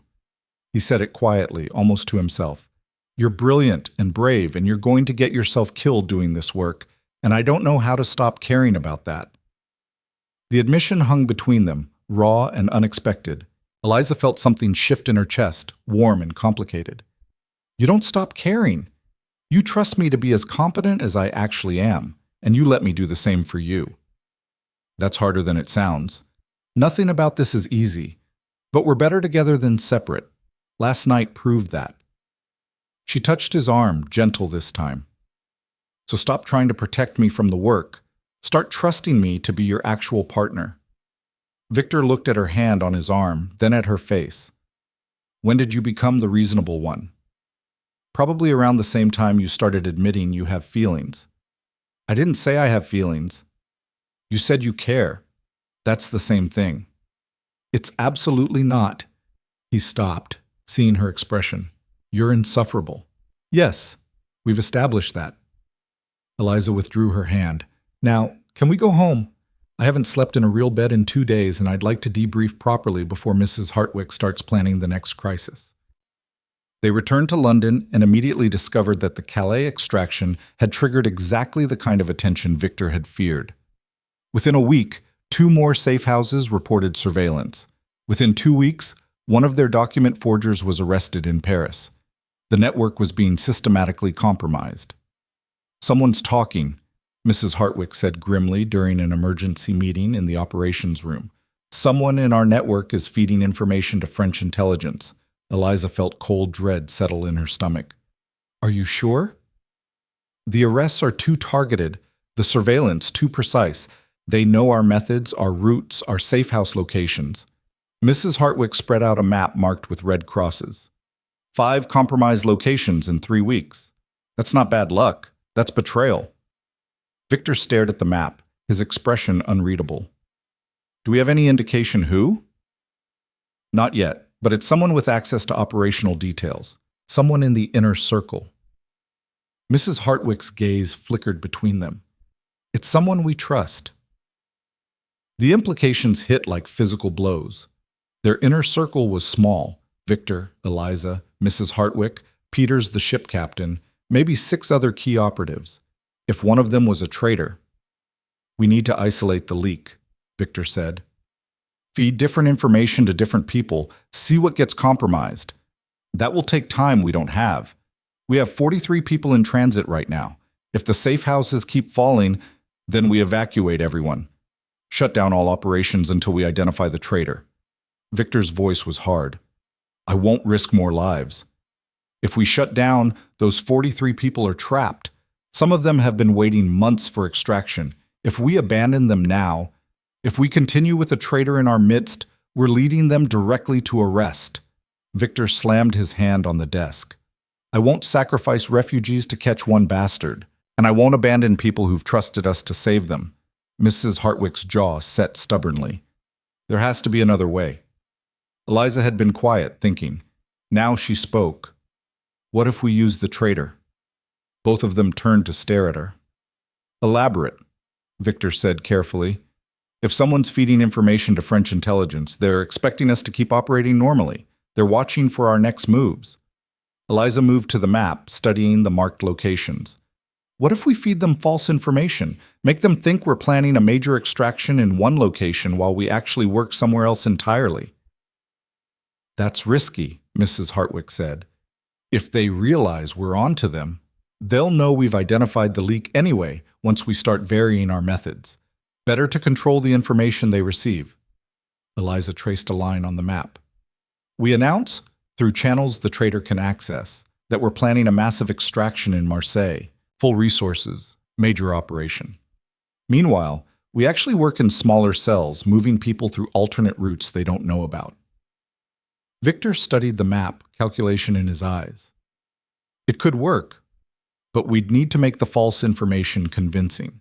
Detailed planning, resource allocation, everything that would make it look like a real operation." "I can handle that," Eliza said. "I'll prepare documentation, requisitions, travel arrangements, everything a traitor would expect to see for a major mission, and I'll make sure certain people have access to it." "Which people?" "Everyone in the inner circle except you 2. One of them is the traitor. Whichever one reports the Marseilles operation to French intelligence reveals themselves." Mrs. Hartwick looked impressed despite herself. "That's actually clever. Dangerous, but clever." "Everything we do is dangerous." Eliza met Victor's eyes. "But this way, we control the danger. We choose the battlefield. And if the traitor is smart enough to realize it's a trap, then we've bought time by forcing them to second-guess every piece of information they receive. Either way, we gain advantage." Victor was quiet for a long moment. Then he nodded slowly. "All right, we try it. But Eliza, you'll be exposed. If the traitor realizes you're setting them up, then I'll deal with it." She said it with more confidence than she felt. Someone has to. Over the next week, Eliza crafted the most elaborate false operation of her life. She created requisition orders for a warehouse in Marseilles. She drafted letters to fictional contacts establishing safe house locations. She prepared travel documents for a supposed extraction team. Every detail was designed to look legitimate while being completely fabricated. And she made sure every member of the inner circle had access to pieces of the plan. Peters received the shipping manifests. The document forger got the travel papers. 3 other key operatives were given different aspects: logistics, timing, financial arrangements. Each piece alone was innocuous. Together they formed a complete picture of a major operation. Then they waited. The trap was set. Now they'd see who took the bait. 3 days later, Victor received coded intelligence from a contact in Paris. French military police were mobilizing units to Marseilles. They were preparing for a major smuggling interdiction. They knew exactly when and where to strike. Someone had reported the operation. "It worked," Mrs. Hartwick said, something like admiration in her voice. "They fell for it completely. Now we need to figure out which one of our people is the source." Victor studied the distribution list Eliza had created. Who had access to enough information to piece together the full operation? Eliza had already done the analysis. Only 3 people received comprehensive enough details to report the full plan: Peters, Robert the Forger, and James from the Dover safe house. "Peters is impossible. I've known him for 8 years. Victor's voice was firm. "He's saved dozens of lives. He wouldn't betray us." "Then it's Robert or James. Robert has a sister in French custody. They could be using her as leverage." Mrs. Hartwick's expression was grim. "James has gambling debts. Either one could be vulnerable to coercion or bribery." "We need proof," Eliza said. "Real evidence, not just suspicion. How do we get that without tipping them off?" Eliza had been thinking about this. "We set another trap, but this time we give each of them different false information. Whichever version gets reported reveals our traitor definitively. That means continuing operations with a known leak." Victor shook his head. "Too risky. Not if we control what they leak. We feed them information that leads French intelligence to empty locations, false operations, dead ends." Eliza moved to the map, marking new positions. "Robert gets told we're using a warehouse on the northern docks. James hears about a farmhouse outside the city. Whoever's story gets acted on is our traitor. And in the meantime, where are we actually working? Somewhere neither of them knows about. A completely new route, new contacts, new methods." Eliza had already planned this part. "I have an idea, but you're not going to like it."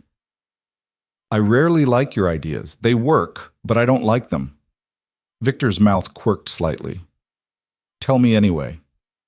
"We use my social connections. I'm a duchess now. I can request diplomatic travel, arrange for official visits to French estates, bring a household staff that's actually our operatives." She said it quickly, knowing he'd object. "We extract people under diplomatic cover. The French won't search a duchess's carriages." "We've discussed this. It's too dangerous." "It was too dangerous when I was inexperienced. I'm not anymore." Eliza held his gaze. "And right now, it's our best option. The traitor won't know about it because it's completely outside our normal operations. We can move people safely while using the traitor to misdirect French intelligence. If anything goes wrong, then we adapt, like we always do." She softened her voice slightly. "Victor, I know you want to protect me, but the network needs this. Those 43 people need this, and I can do it." Mrs. Hartwick was nodding slowly. "It's bold, but it might work. Diplomatic cover is virtually unsearchable, and Her Grace has proven herself capable in the field." Victor looked between them, clearly torn. Finally, he nodded. "All right, but we do this in stages. Small extractions first. If anything seems compromised, we abort immediately." "Agreed. And I'm coming with you, as part of your household staff. That defeats the purpose of diplomatic cover. You're too recognizable." "Then I'll be unrecognizable. Different appearance, different identity." His tone left no room for argument. "You don't do this alone. That's my condition." Eliza wanted to argue, but recognized the futility. "Fine. You can be my extremely surly butler. I'm going to be terrible at that. Then you'll fit right in with the rest of my household." They spent the next 2 days preparing. Victor transformed himself. Rougher clothes, a false mustache that actually looked convincing, a working-class accent that made him sound like he'd spent his life in service. Eliza barely recognized him. "You look ridiculous," she said, trying not to laugh. "I look invisible. That's the point. He adjusted the mustache. How do I sound? Like a completely different person. It's unsettling. Good. They left London quietly, traveling through diplomatic channels with papers declaring an official visit to assess French estate properties. The entourage included Marie, two other female operatives disguised as ladies' maids, and Victor as the head of household staff. They looked exactly like what they claimed to be, a wealthy duchess and her servants on a continental tour. The first extraction went flawlessly. They collected 3 people from a safe house outside Paris, hidden them in luggage compartments, and crossed back into England without incident. The diplomatic papers worked exactly as Eliza had predicted. They were waved through checkpoints with barely a glance. I hate that this works, Victor muttered as they reviewed the success in their hotel room. It makes it look too easy.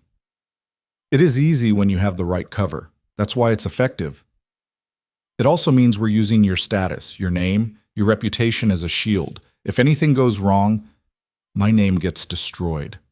I understand the stakes, Victor. Stop treating me like I don't. He was quiet for a moment. Then, you've changed. What? Since we married, you've changed. You're harder now. More willing to take risks. Is that a criticism? It's an observation. You were desperate and brave when I met you. Now you're desperate and dangerous. There's a difference. Eliza wasn't sure if that was a compliment or a warning. The work changes people. You said so yourself. I know, He looked uncomfortable. I don't want it to break you the way it's broken others. Then don't let it. She said it simply. We watch out for each other. We keep each other human. That's the deal. That's a bigger ask than you realize. Most things are. They completed 4 more extractions over 2 weeks, moving cautiously, always watching for signs of compromise. And slowly, a pattern emerged in the intelligence reports. The farmhouse James had been told about was raided. The Northern Docks warehouse Robert had heard about remained untouched. James was the traitor. I don't believe it, Peters said when they confronted him with the evidence. James has been with us from the beginning. He risked his life a dozen times. And now he's selling us out, Mrs. Hartwick said flatly. The question is why? Victor had already investigated. His son is in French custody, arrested 6 months ago for sedition. James has been trying to negotiate his release. French intelligence offered a deal, information for his son's freedom. So he chose his son over the network. Peter sounded devastated. I can't blame him for that. I can. Mrs. Hartwick's voice was cold. He's betrayed dozens of people. Some of them are probably dead because of him. What do we do? Eliza asked quietly. Turn him over to authorities? Execute him ourselves? Exile him? We give him a choice. Victor's expression was bleak. He can help us turn this around, feed false information back to French intelligence, help us expose their operation, or we turn him over to British authorities for treason. Either way, his involvement with us ends. He'll never agree to that, Peters protested. If he cooperates with us, French intelligence will kill his son. His son is probably already dead, Mrs. Hartwick said brutally. French intelligence doesn't negotiate. They use leverage until it's expended, then eliminate loose ends. James has been played. Victor nodded slowly. We need to confirm that. If James's son is still alive, we extract him, remove their leverage.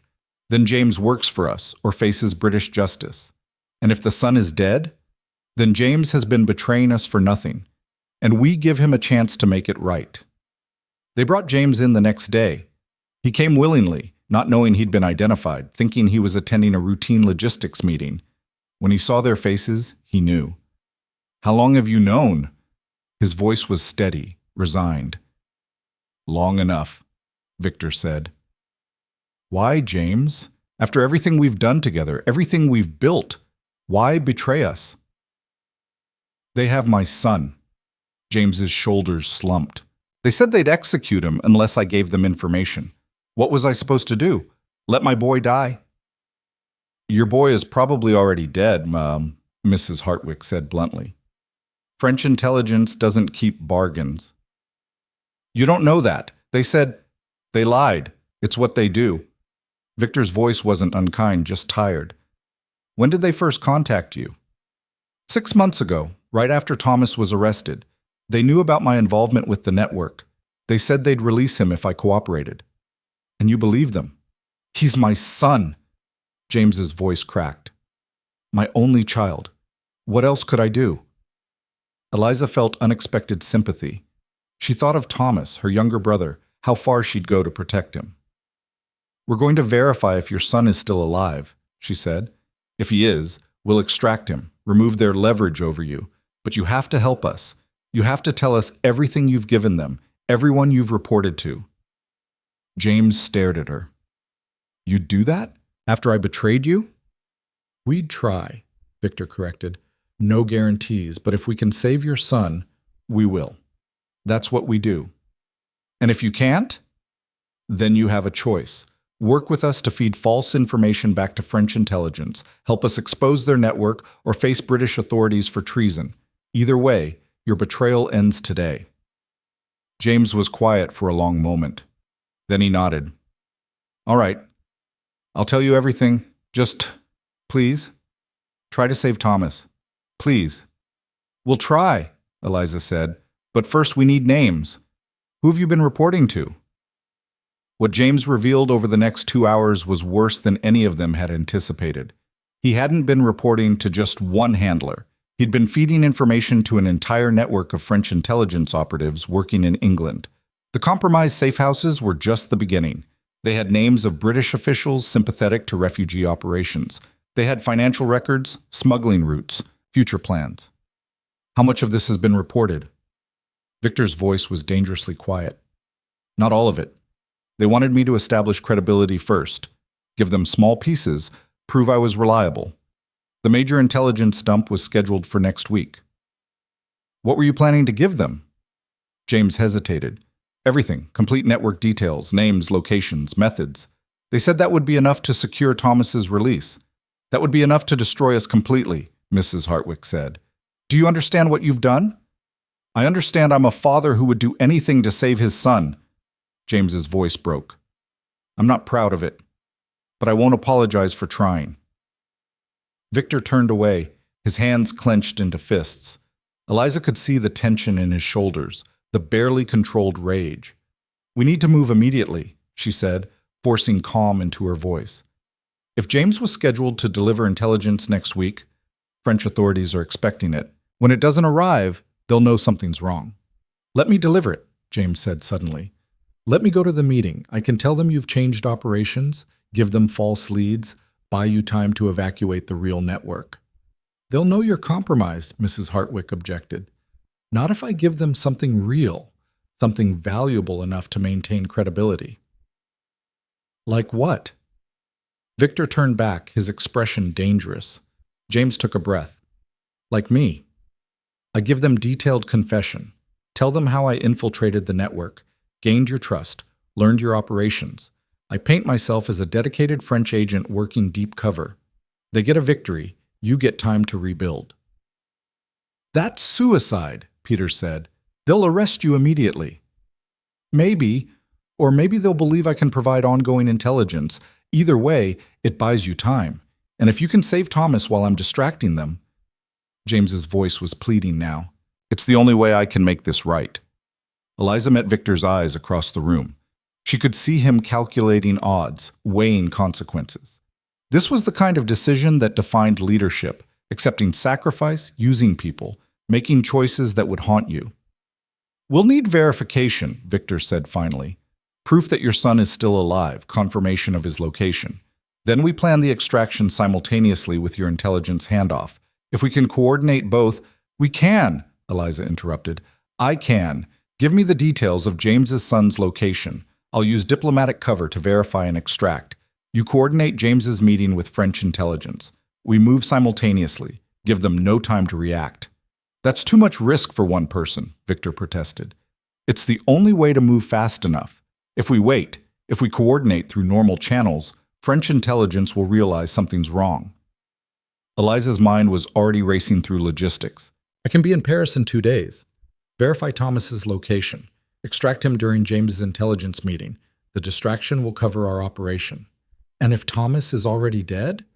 Then James delivers his intelligence, we use the distraction to evacuate our remaining network, and we rebuild from scratch. She said it steadily, refusing to look away from the harsh reality. Either way, we move now, or we lose everything. Mrs. Hartwick was nodding slowly. She's right. This is our window. We either act decisively or watch the network collapse around us. Victor looked like he wanted to argue, to find a safer alternative, but they both knew there wasn't one. Finally, he nodded. All right. We move in 48 hours. Eliza handles the extraction. Coordinate James's meeting and use it as cover for evacuating our other operatives. Mrs. Hartwick, you prepare emergency protocols for all safe houses. Understood. And James, if you betray us again, if this is somehow another layer of deception, I will personally ensure you regret it. Do you understand? James nodded, his face gray. I understand, and thank you for trying to save him. Don't thank me yet. We haven't succeeded. The next 48 hours were controlled chaos. Eliza prepared her diplomatic cover story, inspecting potential properties in Paris, perfectly normal. Marie and 2 other operatives would accompany her as household staff, all of them trained for violent extraction if necessary. Victor would remain in England, coordinating the intelligence handoff and evacuation operations. The night before she left, Victor found her in the operations room, reviewing maps of Paris. You don't have to do this, he said quietly. Yes, I do. We need James's information to stop the compromises. We need to move fast. I'm the best option. You're the option I can least afford to lose. Eliza looked up at that. I thought you said I was expendable, that the network would survive without me. I lied. He moved closer. The network would survive. I'm not sure I would. The admission hung between them, raw and vulnerable. Victor, I know the timing is terrible. I know we're in the middle of a crisis, but if something happens in Paris, if this goes wrong, he stopped, struggling with words. You should know that you matter, not just to the network, to me. Eliza felt her throat tighten. Nothing's going to happen. You can't promise that. Neither can you. But we do this work anyway because it matters more than our safety. She touched his hand, brief and careful. I'll be careful. I'll extract Thomas, get back safely, and then we can have this conversation properly. Agreed? You're assuming there will be a then. I'm insisting on it. She squeezed his hand once, then released it. Now stop being maudlin and help me finalize these extraction routes. I need to know every street between the prison and the safe house. They worked through the night, planning every detail, preparing for every contingency. By dawn, Eliza had memorized enough of Paris to navigate it blind. By noon, she was on a ship crossing the Channel, watching England disappear behind her. By evening, she was in Paris, playing the role of a wealthy duchess while planning to break someone out of French custody. The intelligence James had provided was precise. Thomas was being held in a military detention facility on the eastern edge of the city, scheduled for transfer to a permanent prison in 3 days. The transfer would be their window. Prisoners being moved were vulnerable, distracted guards, temporary chaos. James's intelligence meeting was scheduled for the same day, same hour. Perfect synchronization.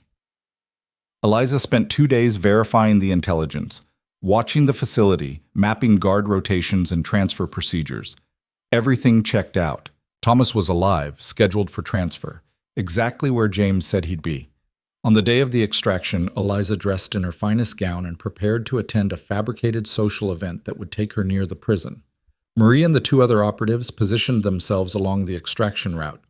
Victor's people in England were ready to move on James's signal. Everything was in place. At 3 p.m., the prisoner transfer began. Eliza watched from a cafe across the street as 6 prisoners, including Thomas, were loaded into a wagon. 4 guards, 2 drivers. Standard protocol. The wagon pulled away from the facility, heading toward the permanent prison on the route they'd predicted. Eliza and her team followed at a careful distance. The interception point was a narrow street 3 blocks from the facility, just far enough to be outside immediate response range, just narrow enough to block the wagon effectively. Marie triggered the diversion perfectly. A broken cart accidentally blocked the street, its driver apologizing profusely while refusing to move quickly. The prison wagon stopped, guards getting frustrated. Eliza approached from the side, her diplomatic papers ready, her face painted with aristocratic irritation. "What is this delay? I have an appointment at the embassy." She spoke in heavily accented French, playing the entitled tourist perfectly. One of the guards turned to address her, distracted. That's when the second team moved. Fast, efficient, violent. 2 guards dropped before they could shout. The third managed to draw a weapon before Marie took him down with a weighted stick to the back of his head. The 4th guard froze, staring at the sudden chaos. "Don't," Eliza said quietly, switching to better French now. "We just want one prisoner. No one else needs to die today." The guard slowly raised his hands. They pulled Thomas from the wagon. He looked confused, terrified, half-starved. One of Eliza's operatives threw a cloak over him while another secured his restraints. "Your father sent us," Eliza said quickly. "We're getting you to England. Stay quiet and stay close." The whole operation took 90 seconds. By the time anyone raised an alarm, they were 3 streets away, splitting up, disappearing into Paris's crowded afternoon streets. Eliza got Thomas to the safe house, handed him off to the next link in the extraction chain, and finally allowed herself to breathe. They'd done it. Thomas was free. James's sacrifice would mean something. She returned to her hotel to wait for the signal that it was safe to leave Paris, that James's intelligence meeting had provided enough distraction that the network was clear. The signal didn't come. Instead, at midnight, there was a violent knock on her hotel room door. "French military police, open immediately!" Eliza's blood went cold. They'd been compromised. Somehow, despite everything, they'd been caught. Marie burst from the adjoining room, her face pale. "The window, we can climb. No time."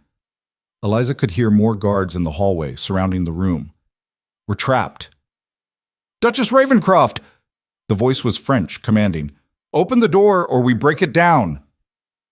Eliza looked at Marie, at the window that wouldn't save them, at the door that was about to shatter. She thought of Victor, waiting in England for news that wouldn't come. She thought of all the people they'd saved, all the work they'd done. She thought about what came next, and she opened the door. 5 men in military uniforms flooded into the hotel room. Eliza stood perfectly still, her hands visible, her face composed into the mask of aristocratic outrage she'd practiced 100 times. What is the meaning of this intrusion? Her French was flawless now, her accent pure upper-class British. "I am Duchess Ravencroft, traveling under diplomatic protection. You have no authority to—" "We have every authority, Your Grace." The officer in charge was older, gray-haired, with the bearing of someone who'd spent decades enforcing order. He held up a document. "We have evidence that you've been involved in illegal smuggling operations. Specifically, the extraction of a prisoner from military custody this afternoon." Eliza's heart hammered, but she kept her expression cold. "That's absurd. I've been visiting potential properties for purchase. I have documentation.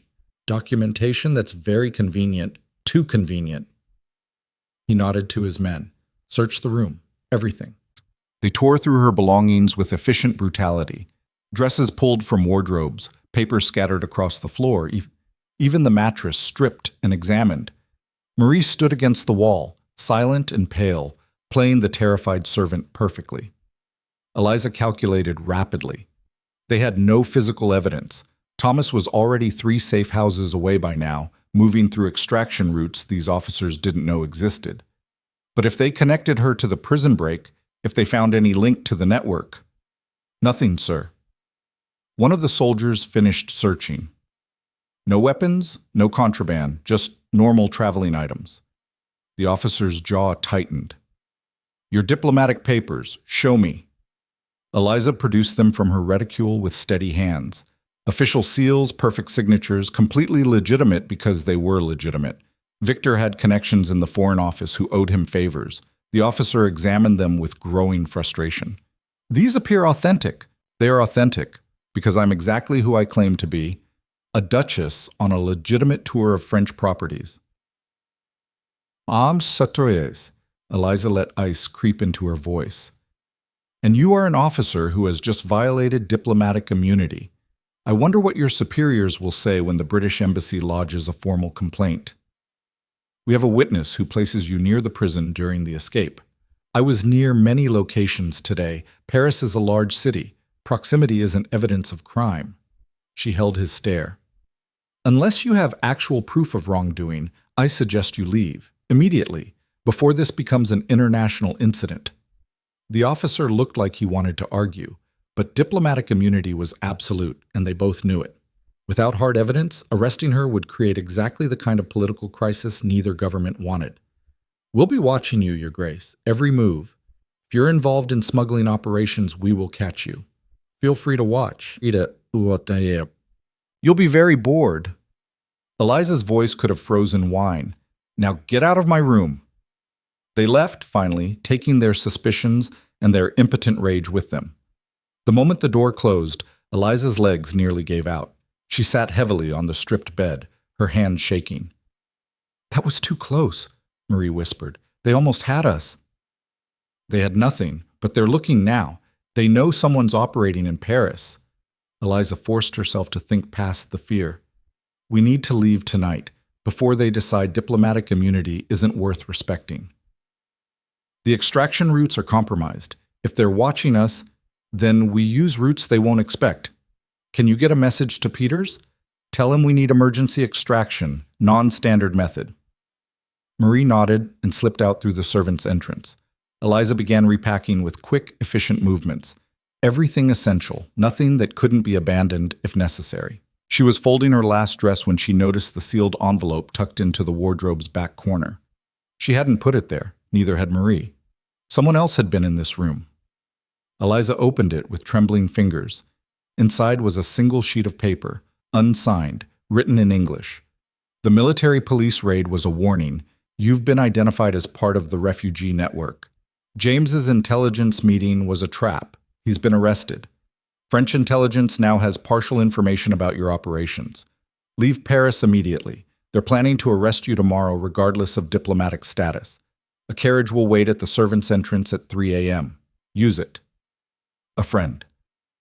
Eliza read it twice, her mind racing. Who had left this? How did they know about the raid before it happened? And why help her? She had no answers and no time to find them. If this was accurate, if James had been arrested, if the intelligence meeting was a trap, then everything had gone catastrophically wrong. At 2:30 a.m., Eliza and Marie slipped out through the hotel's servants' entrance. A plain carriage waited in the shadows, driver's face hidden by a hat. They climbed in without questions. The carriage didn't take them to the docks. Instead, it wound through Paris's streets to a townhouse in an expensive district. The driver finally spoke, his accent educated, his tone urgent. Inside, quickly! They're sweeping hotels now. Eliza hesitated. Who are you? Someone who thinks what you're doing is important. Now move before we're all arrested. The townhouse was elegant, clearly expensive, and completely anonymous. Their mysterious helper led them to a drawing room where a fire was already burning. You'll be safe here until we can arrange proper extraction. My name is Philippe Rousseau. I'm a magistrate with connections to certain reform-minded elements within the French government. Reform-minded elements that help smugglers? Eliza was too tired for diplomacy. Reform-minded elements that recognize the current purges are destroying innocent people. Philippe poured brandy with steady hands. We can't stop it openly, but we can help those who are trying to save lives. Why help us? Why risk yourself? Because someone needs to, and because your network has saved people I care about. He handed her the glass. My sister and her family, 3 months ago. You got them to England when no one else would help. Eliza's exhausted mind tried to place the extraction. 3 months ago, a family of 4, the mother a writer who'd criticized the government. Your sister is Catherine Rousseau. Was. She's Catherine Miller now, living safely in Manchester with my nieces. Philippe's expression softened briefly. You gave them a future. The least I can do is return the favor. James, the man who was arrested, do you know what happened? Philippe's face darkened. The intelligence meeting was a setup from the beginning. French intelligence knew he was compromised. They let him think he was negotiating when they were actually extracting more information about your network. He's being held in La Force prison now. They're interrogating him. Will he talk? He already has, not willingly. They're using methods I won't describe, but he's given them locations, names, methods. Philippe drank his own brandy quickly. Your network in France is burned. Every safe house, every contact, every route. You need to evacuate everyone immediately. Eliza felt sick. All those people, exposed, all that work, destroyed. How long do we have? Hours, maybe. They're moving against your location simultaneously. Anyone still in the safe houses will be arrested by dawn. Then we need to get word out. Warn everyone. Eliza was already moving toward the door. Already done. Philippe pulled out a stack of coded telegrams. I have access to certain communication channels. I've sent warnings to your London headquarters and your other European contacts. But the people currently in French safe houses, they're beyond help unless you have emergency protocols I don't know about. Eliza thought of the 17 people they'd had in various Paris locations. Families who'd trusted them, who'd been waiting for extraction. We had contingency plans, emergency dispersal if operations were compromised. They should activate automatically if contact is lost. Should isn't will. And if James gave them your contingency protocols, he didn't know them all. We compartmentalized information precisely for this reason. Eliza was thinking out loud now, calculating. The people in the safe houses will scatter to secondary locations. We can still extract them if we move fast enough. You can't move at all. French intelligence has your description, your name, your diplomatic cover. The moment you try to operate, they'll arrest you. Then I'll operate differently. An idea was forming, dangerous but possible. What if I surrender? Both Philippe and Marie stared at her. That's insane, Marie said flatly. Maybe. Or maybe it's the only move they won't expect. Eliza's thoughts raced ahead, seeing possibilities. If I turn myself in, claim I was operating alone, take full responsibility. It buys time. They'll focus on me instead of hunting the others, and it gives Victor space to evacuate the network without constant surveillance. It also puts you in a French prison, Philippe pointed out, where you'll be interrogated, possibly tortured, definitely used as political leverage against Britain. Only if they can prove I actually did anything, which they can't because I was very careful. Eliza said it with more confidence than she felt. My diplomatic status protects me from casual prosecution. They'd need significant evidence to override that, evidence they don't have. James's testimony is the word of a confessed traitor against a British duchess. Without physical proof, without witnesses who can place me actually committing crimes, it won't hold up. She was convincing herself as much as them. And while they're processing my arrest, dealing with diplomatic complications, arguing about jurisdiction, our people escape. Marie shook her head. His Grace will never agree to this. His Grace isn't here. I am. And I'm making the decision that saves the most lives. Eliza looked at Philippe. Can you arrange a surrender? Controlled circumstances, witnesses, everything documented so they can't make me disappear quietly? Philippe studied her like she was a complex legal problem. I can arrange it. Public arrest, proper charges filed, British consul notified immediately. They'll have to follow procedure, which means you'd be held in La Force until trial. How long would that take? Weeks, possibly months. French legal process is deliberately slow. Plenty of time for Victor to rebuild the network and plan a proper extraction. Eliza felt calm settle over her, the clarity that came with difficult decisions. Do it.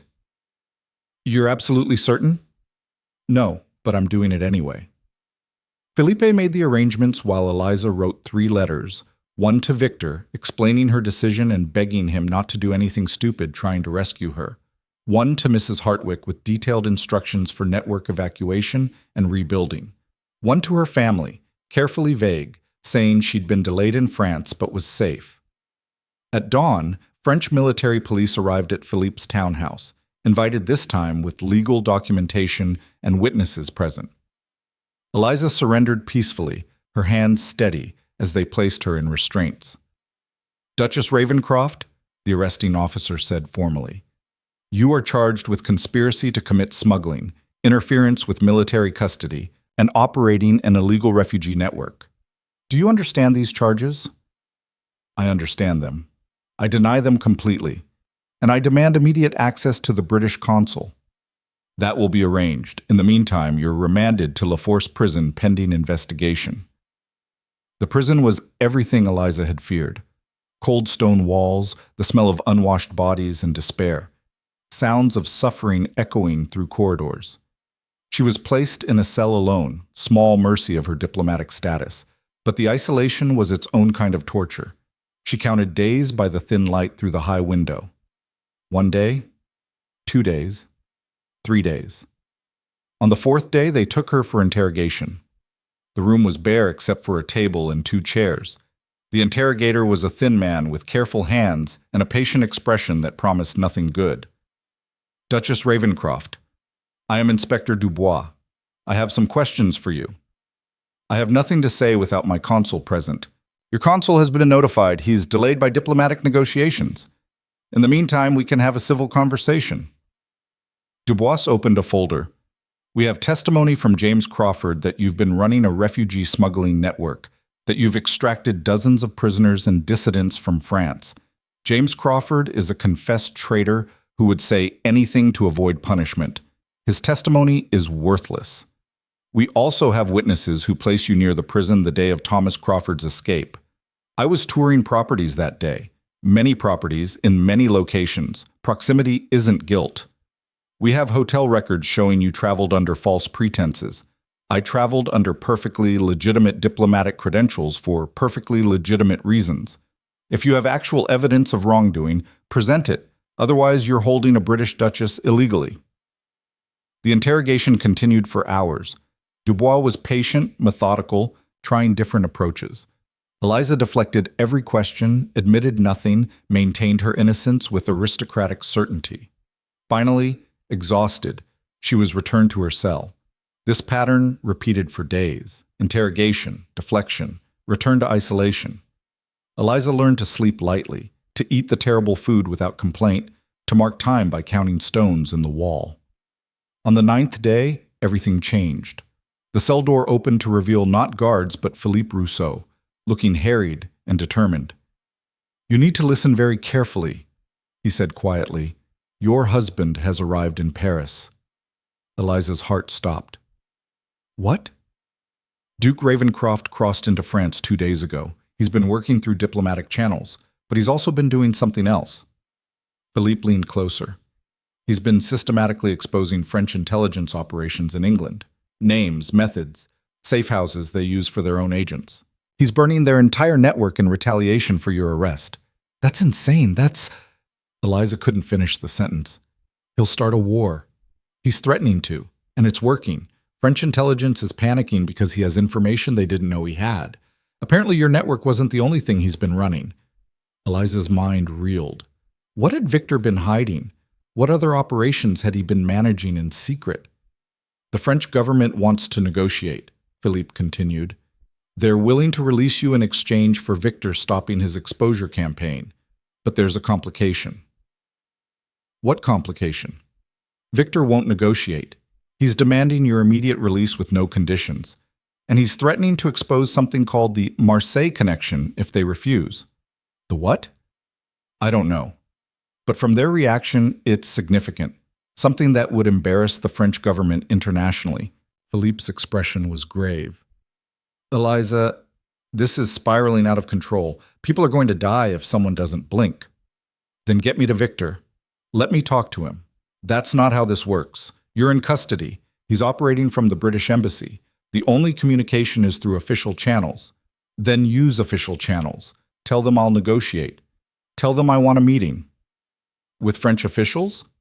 No, with my husband, in person, supervised, witnessed, whatever they need, but I need to talk to him before he does something we can't undo. Philippe left to arrange it. Eliza paced her cell, trying to imagine what Victor was thinking. She'd surrendered to protect the network, to give him time to rebuild safely. Instead, he was apparently trying to burn down French intelligence in retaliation. It was stupid. It was reckless. It was exactly what she might have done in his position. 2 days later, they brought her to a meeting room in the prison's administrative building. Victor was already there, flanked by British diplomatic officials, and looking like he hadn't slept since she'd been arrested. Their eyes met across the room, and something in Eliza's chest cracked. He looked terrible, haggard, furious, desperate in a way she'd never seen him. 5 minutes, the French official supervising said. With witnesses present, no physical contact. Victor ignored him completely and crossed the room in 3 strides. He didn't touch her. The guards tensed, ready to intervene, but he got close enough that she could see the shadows under his eyes, the tension in his jaw. Are you hurt? His voice was rough. I'm fine. Uncomfortable, but fine. Victor, what are you doing? Getting you out, whatever it takes. By starting a diplomatic war? By exposing intelligence operations? What were you thinking? I was thinking that they arrested my wife for saving lives, that they're holding her illegally while pretending it's justice. His hands clenched into fists. I was thinking I'd burn their entire government to the ground if that's what it takes. That's not strategy. That's revenge. Maybe I don't care about the difference anymore. Eliza glanced at the witnesses, at the French official taking notes. Everything said here would be recorded, analyzed, used. She needed to be careful.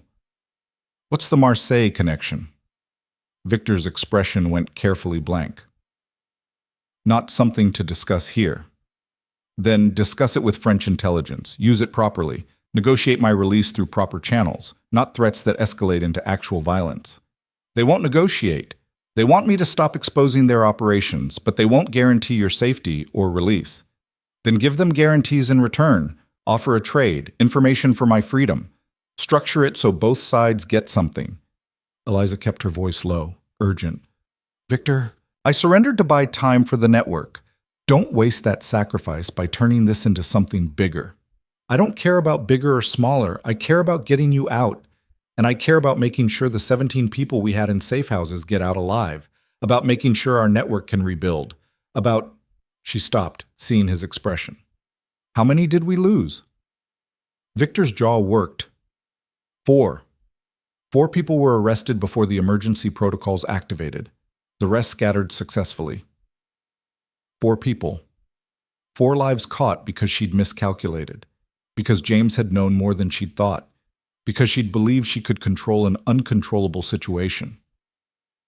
Then we need to make sure those 4 aren't joined by more, she said quietly. Which means you need to stop making threats and start making deals. I don't negotiate with people who imprison innocents.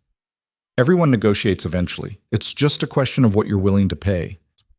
Eliza glanced at the French official. What do they want? Really? Victor hesitated, then quietly. They want the names of British officials sympathetic to refugee operations. They want our smuggling routes documented. They want assurance we'll stop operations in France permanently. That's everything. That's the entire network. I know. What do we get in return? You, free and clear, all charges dropped, diplomatic incident closed. He said it flatly. They're offering your life for the network. Eliza felt cold spread through her chest. That was the calculation then. Her freedom or everyone else's.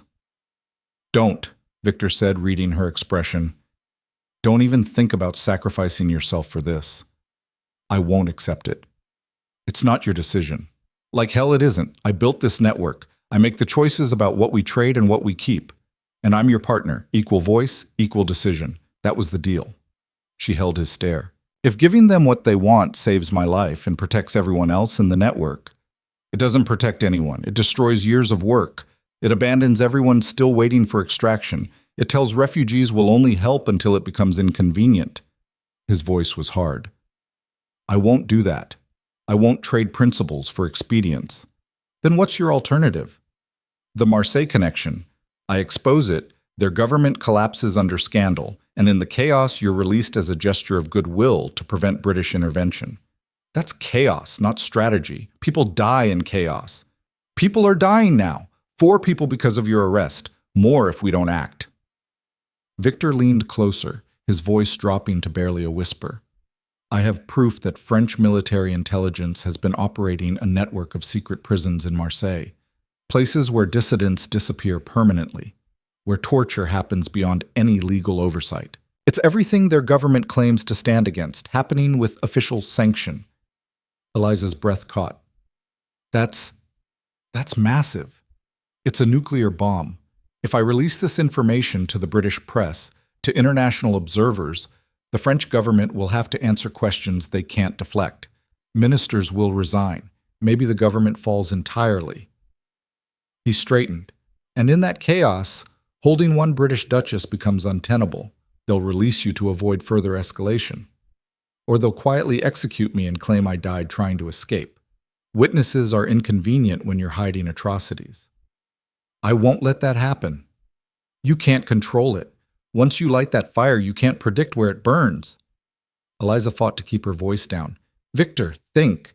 If you expose Marseilles, yes, it hurts the French government, but it also exposes everyone being held in those prisons to immediate danger. The government might kill them all to destroy evidence. You'd be trading my life for hundreds of others. He went very still. I didn't think of that. Because you're thinking like someone desperate to save one person instead of someone trying to save everyone.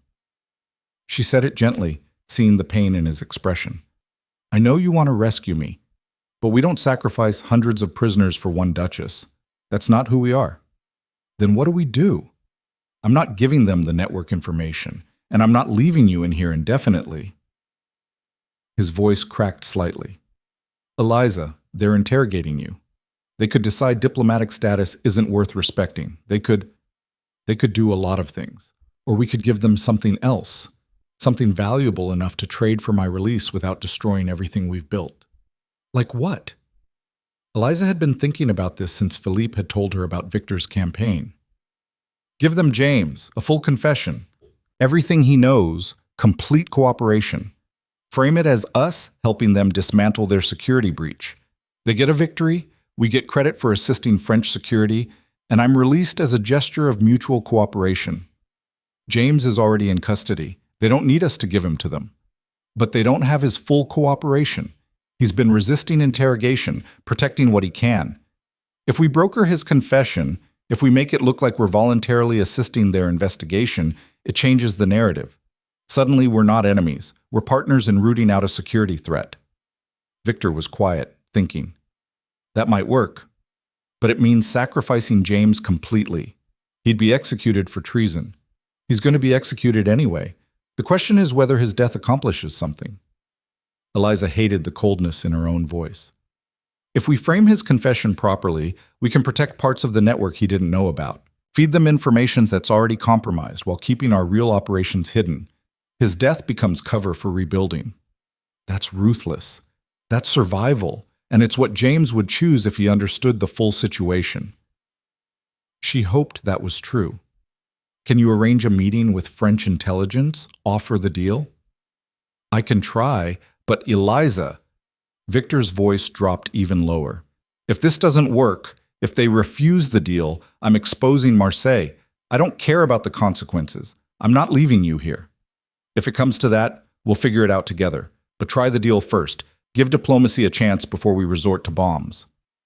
The 5 minutes ended. Guards moved to separate them. Victor looked like he wanted to argue more, to say something else, but the French official was already gesturing for him to leave. I'll come back, he said as they pulled him toward the door. I promise. I know. Just don't do anything stupid getting there. He left, and Eliza was returned to her cell. She lay on the narrow cot, staring at the ceiling, and wondered if she'd just made the biggest mistake of her life. 3 days passed with no word. Then 4. Eliza tried not to imagine what was happening outside. Negotiations breaking down, Victor losing patience, the situation spiraling beyond control. On the 5th day, Felipe appeared at her cell door again. It worked, he said, something like awe in his voice. Your husband brokered a deal. James gave a full confession in exchange for assurance his son would be protected in England. French intelligence gets their victory. The British government gets to claim cooperation in rooting out smuggling operations. And you're being released. Eliza sat up slowly. When? Today, within the hour. All charges dropped. Diplomatic incident closed. Philippe smiled. You're going home, Duchess. The release process was bureaucratic and slow. Paperwork, formal statements, documentation that everything had been handled properly. Eliza signed papers without reading them, her mind already jumping ahead to what came next. Victor was waiting outside the prison gates. He looked better than at their last meeting, still tired but no longer desperate. When he saw her, his expression cracked into something that might have been relief or might have been pain. You're free, he said, like he couldn't quite believe it. So it seems. Eliza walked toward him, aware of the watching guards, the diplomatic observers, the witnesses ensuring everything was proper. We should probably leave France quickly. Already arranged. We're traveling under diplomatic protection with a full escort to the coast. The ship leaves at dawn. He offered his arm. Shall we? She took it, feeling the solid warmth of him, the reality that she was actually free.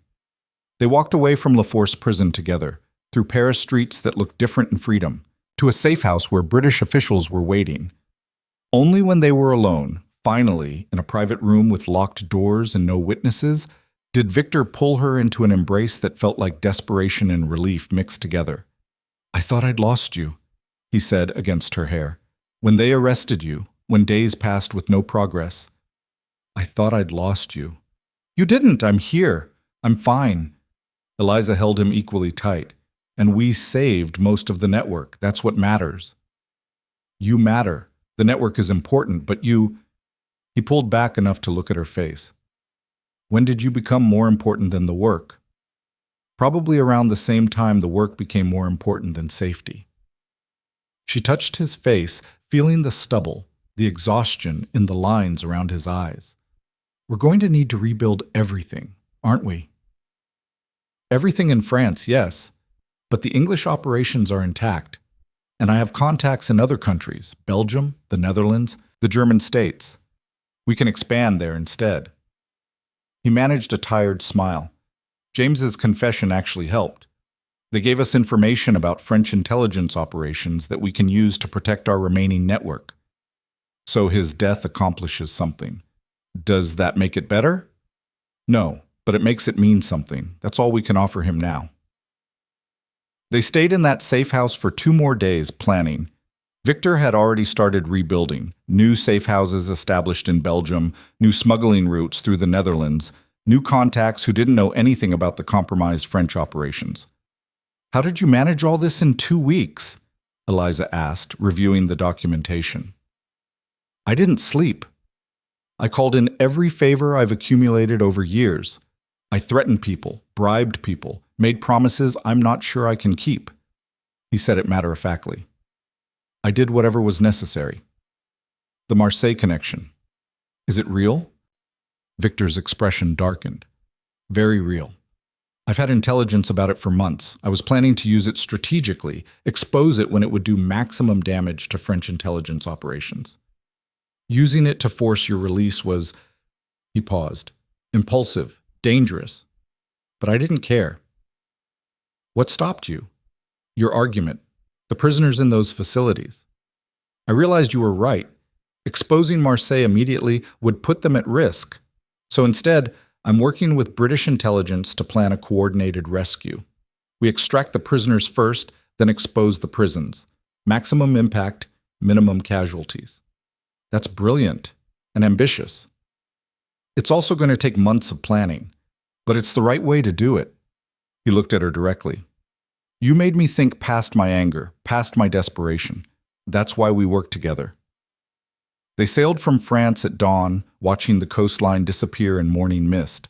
Eliza stood at the rail, feeling the cold wind, and tried to process everything that had happened. She'd been arrested, interrogated, held in a French prison. She'd negotiated her own release by sacrificing a man who'd already been doomed. She'd stopped Victor from starting a diplomatic war while simultaneously using his threats as leverage. She'd done terrible things for good reasons, and she'd do them again if necessary. No regrets? Victor joined her at the rail. Dozens of regrets, just none that would change my decisions. That's admirably pragmatic. I learned from you. You learned from yourself. I just provided context. He was quiet for a moment. When we get back to London, there are things we need to discuss.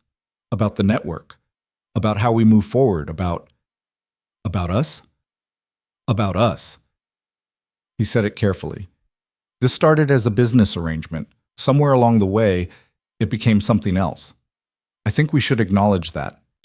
Are you proposing we turn our marriage of convenience into an actual marriage? I'm proposing we stop pretending we're not already in an actual marriage. The papers were always real. The partnership is real. He stopped, struggling with words. The feelings are real. We should stop acting like they're not. Eliza felt warmth spread through her chest despite the cold wind. That's possibly the least romantic declaration I've ever heard. I'm not a romantic man. No, but you're honest, and you're loyal, and you risked everything trying to save me. She turned to face him fully. So yes, let's stop pretending. Let's be actually married, not just legally married. I don't know how to do that. Neither do I. We'll figure it out together. She took his hand, feeling the calluses, the strength. We've managed everything else. How hard can one marriage be? Statistically, much harder than running international smuggling operations. Then we'll be excellent at it. They reached London 3 days later to find Mrs. Hartwick had kept everything running flawlessly. The safe houses were secure, the refugees in transit were all accounted for, and the network was already adapting to its new continental focus. Welcome home, Your Grace. Your Grace. Mrs. Hartwick actually smiled, a rare expression that made her look almost human.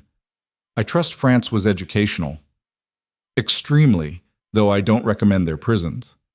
Eliza accepted tea gratefully. Thank you for maintaining everything while we were gone. Someone had to. His Grace was too busy threatening international incidents to manage logistics. But she said it with something like fondness. The network survived because you made good decisions, both of you. Over the following weeks, they rebuilt systematically. New operations in Belgium extracted 12 families. The Netherlands network moved 15 people safely. The German contacts Victor cultivated provided 3 new smuggling routes. And slowly, carefully, they planned the Marseilles operation. Victor worked with British intelligence to identify every prisoner, every guard rotation, every vulnerability. It would take 6 months of preparation, but when they moved, they'd move decisively. During all of this, Eliza and Victor learned to actually be married. It was awkward, uncomfortable, strange. They'd been partners in dangerous work before they'd been partners in life. Adding romance to that mixture felt like trying to speak a new language. But they tried. Dinners together where they talked about things other than smuggling. Evenings in the library where they simply read in companionable silence. Small touches that meant connection rather than just coordination. It wasn't smooth. They still argued constantly. Victor still tried to protect her from dangerous operations. Eliza still made unilateral decisions that gave him heart attacks. But beneath the arguments and the independence and the stubborn refusal to compromise, there was partnership. Real, tested, built on months of shared danger and mutual trust. 3 months after returning from France, they received word that their Marseilles operation was ready to execute. Everything was in place, the extraction teams, the coordination with British intelligence, the timing synchronized perfectly. Are you ready? Victor asked the night before they launched the operation. I should ask you that. This is your intelligence that makes it possible. It's our network that will extract them, and your strategy that keeps everyone safe. He looked at her seriously. We do this together. Everything together? Eliza agreed. That's the deal. The Marseilles operation was the largest, most complex rescue they'd ever attempted. 37 prisoners extracted simultaneously from 3 different secret facilities. British intelligence provided military support. The network provided logistics and safe houses. Victor provided planning. Eliza provided coordination.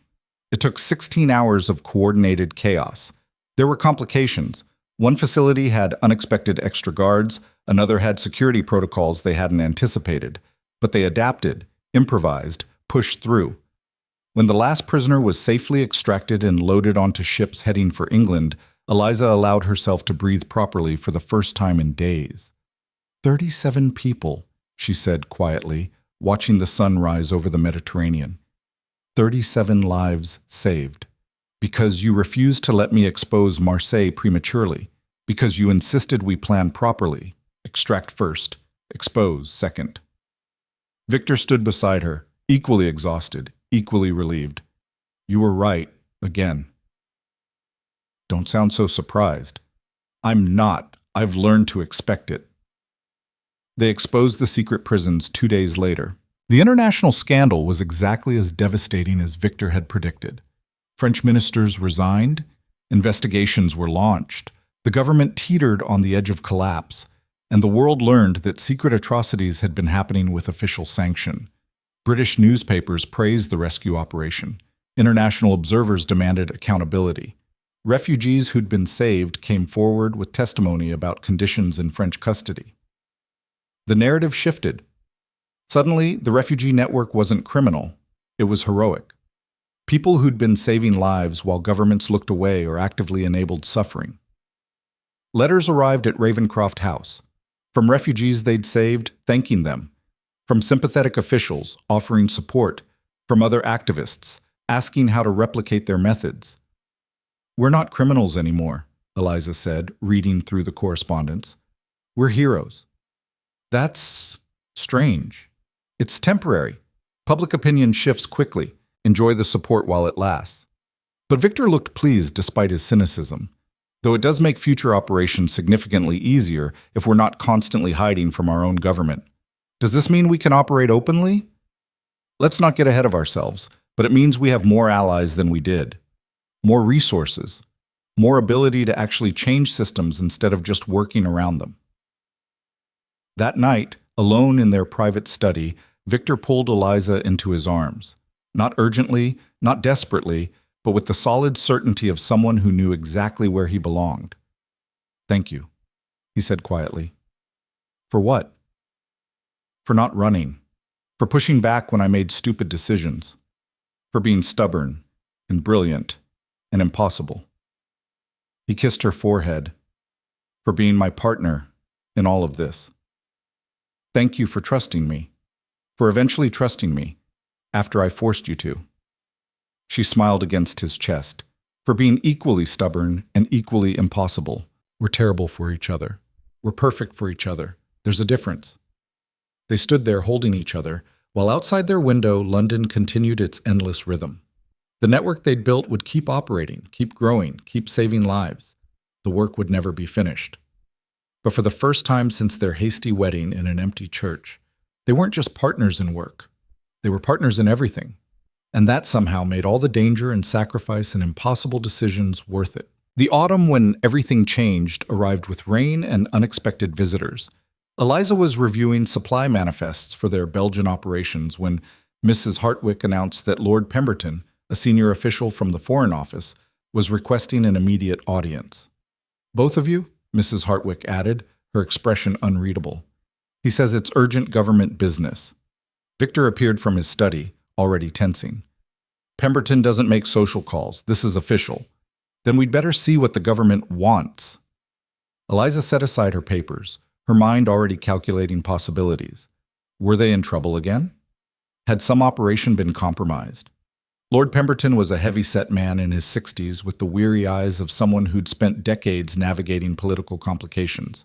He accepted tea but didn't drink it, his attention fixed on Victor and Eliza with uncomfortable intensity. Your Graces, thank you for receiving me on short notice. I'll be direct. The Prime Minister has questions about your refugee operations.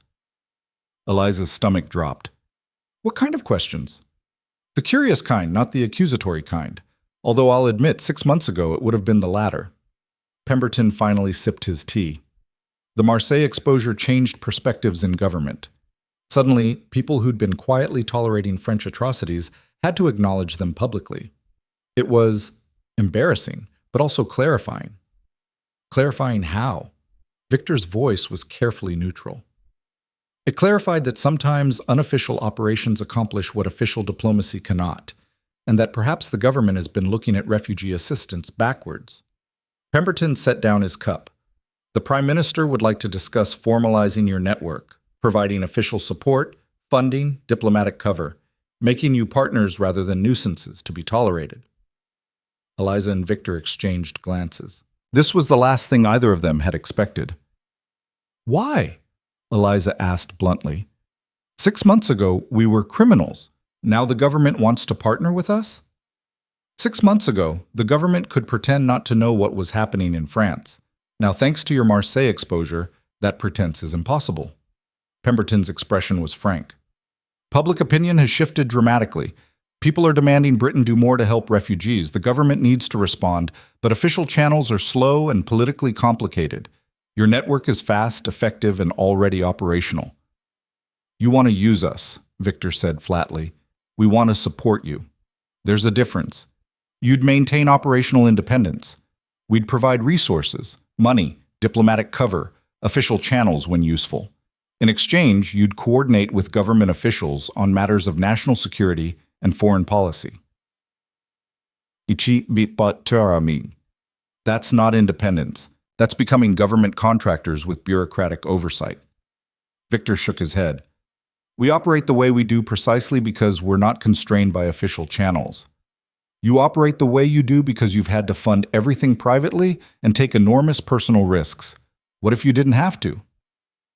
Pemberton leaned forward. Imagine your network with government resources behind it. How many more people could you save? How much more effective could you be? How much more controlled would we be? Eliza interjected. Government support comes with strings. Suddenly, we're not saving people who need help. We're saving people the government approves of helping. That's not the same thing. I won't pretend there wouldn't be complications, but consider the alternative. You continue operating in legal gray areas, constantly at risk of prosecution if political winds shift. Or you formalize the relationship, gain protection and resources, and yes, accept some oversight. Which serves your mission better? It was a good question. Eliza hated that it was a good question. We need to discuss this privately, Victor said. When does the Prime Minister need an answer? He'd prefer to meet with you both next week. Informal discussion, no commitments required, just conversation. Pemberton stood. Think about it. You've built something remarkable. The government wants to help it grow, not destroy it. After he left, Eliza and Victor sat in silence for a long moment. It's a trap, Victor said finally. It has to be. Maybe. Or maybe it's an opportunity. Eliza was thinking out loud. We've been operating on limited resources, constant risk, always one mistake from disaster. Government support would change that. It would also compromise our independence. We'd have to clear operations with bureaucrats. We'd have to prioritize political considerations over humanitarian need. Would we? Or would we have leverage to push back because they need us as much as we'd need them? She met his eyes. Victor, we've always said this work is about saving lives. If government partnership saves more lives, don't we have to consider it? And if it corrupts what we've built? If we become tools of foreign policy instead of actual humanitarians? Then we walk away. We maintain that as a line. The moment they compromise our principles, we dissolve the partnership. Eliza stood, pacing. But we should at least hear what they're proposing. Make an informed decision rather than refusing out of principle. Victor looked skeptical but nodded.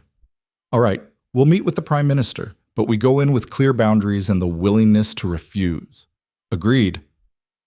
The meeting with Prime Minister Ashford took place in a private room at Westminster, away from official records and public scrutiny.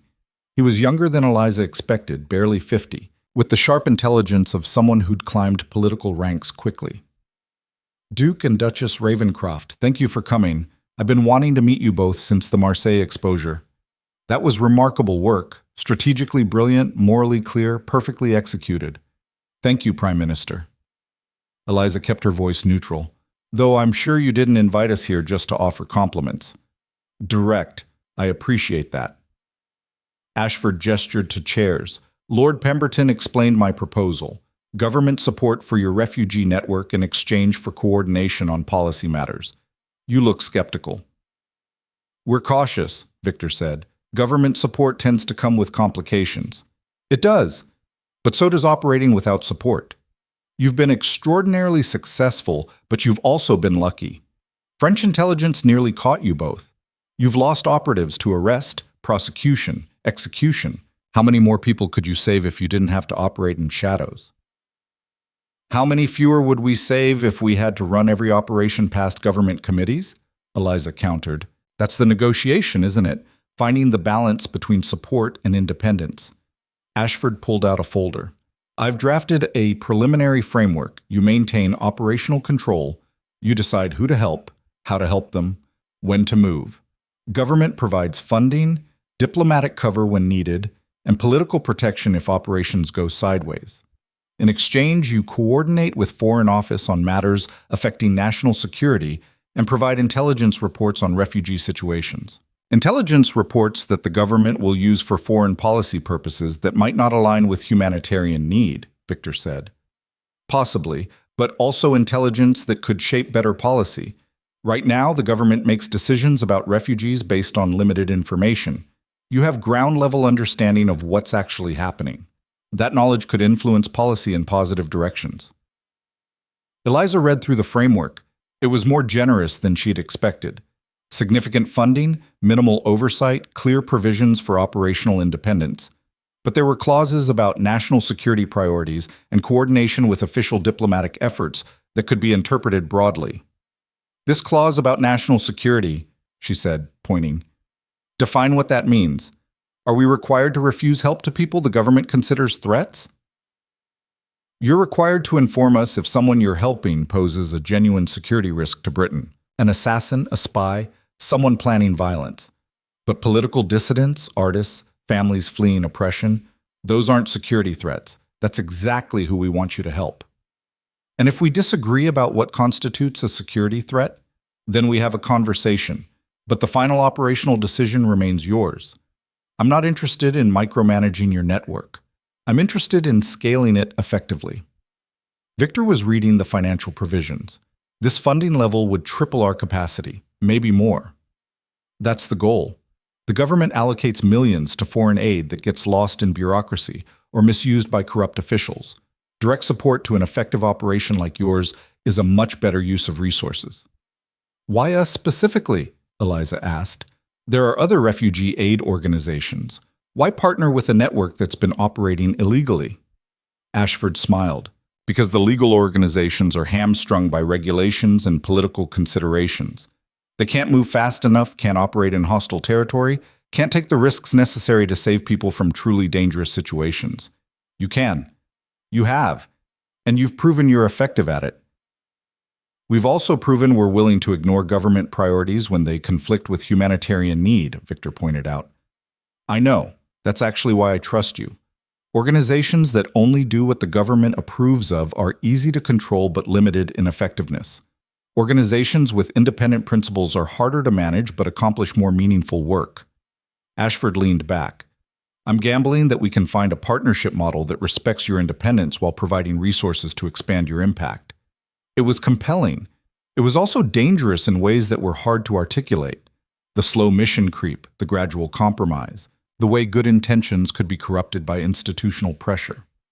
We need time to consider this, Eliza said. Of course. But I should mention there's a situation developing in Austria that could use your network's expertise, political crackdown, intellectuals being arrested, families at risk. The government can't intervene officially without damaging relations with the Austrian government, but unofficial assistance through a private network. He let the implication hang. You're dangling a mission to sweeten the deal, Victor said dryly. I'm pointing out that partnership has immediate practical applications, but yes, if you agree to the framework, we'd want to discuss the Austria situation urgently. After leaving Westminster, Victor and Eliza walked through London streets in silence, both processing. It feels wrong, Victor said finally, like we're selling out, or like we're accepting reality. We can't operate indefinitely on private funds and luck. Government support would make us sustainable long-term. At what cost? That's what we need to figure out. Eliza stopped, turning to face him. But I think we should try. Set clear boundaries, agree to a trial period, and walk away if they violate our principles. We can always return to private operations if partnership doesn't work. You're really willing to trust the government? I'm willing to trust us. To trust that we're smart enough to take their resources without compromising our mission, and to trust that we can walk away if we need to. She touched his arm. We've survived everything else. We can survive this too. Victor was quiet, then nodded slowly. Trial period. Clear boundaries. First sign they're using us for purely political purposes, we end the partnership. Agreed. They negotiated for 2 weeks, clarifying every ambiguous clause, establishing explicit protections for operational independence, building in mechanisms to dissolve the partnership if either side felt it wasn't working.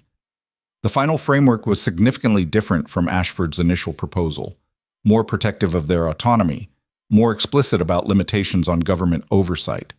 When they signed it, Eliza felt equal parts relief and trepidation. The Austria operation launched 3 weeks later with full government support.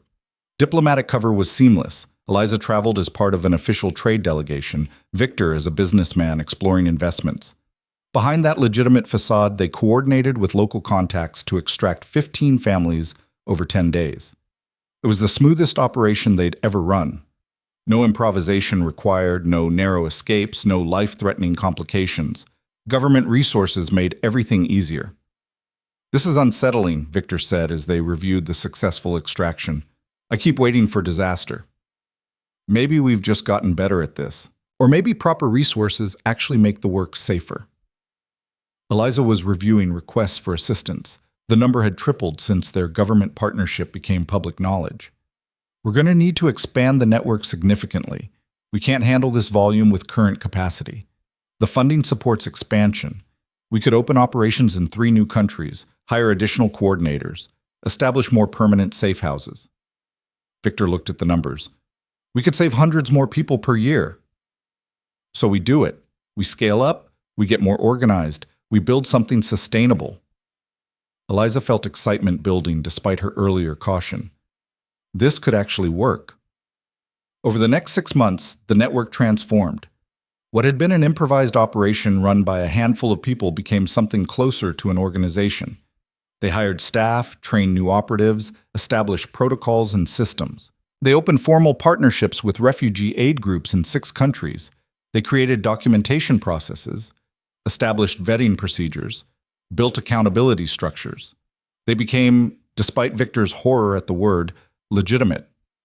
"We have quarterly reports now," he said, staring at the paperwork on his desk. "Quarterly reports and budgets and staffing reviews. When did we become bureaucrats?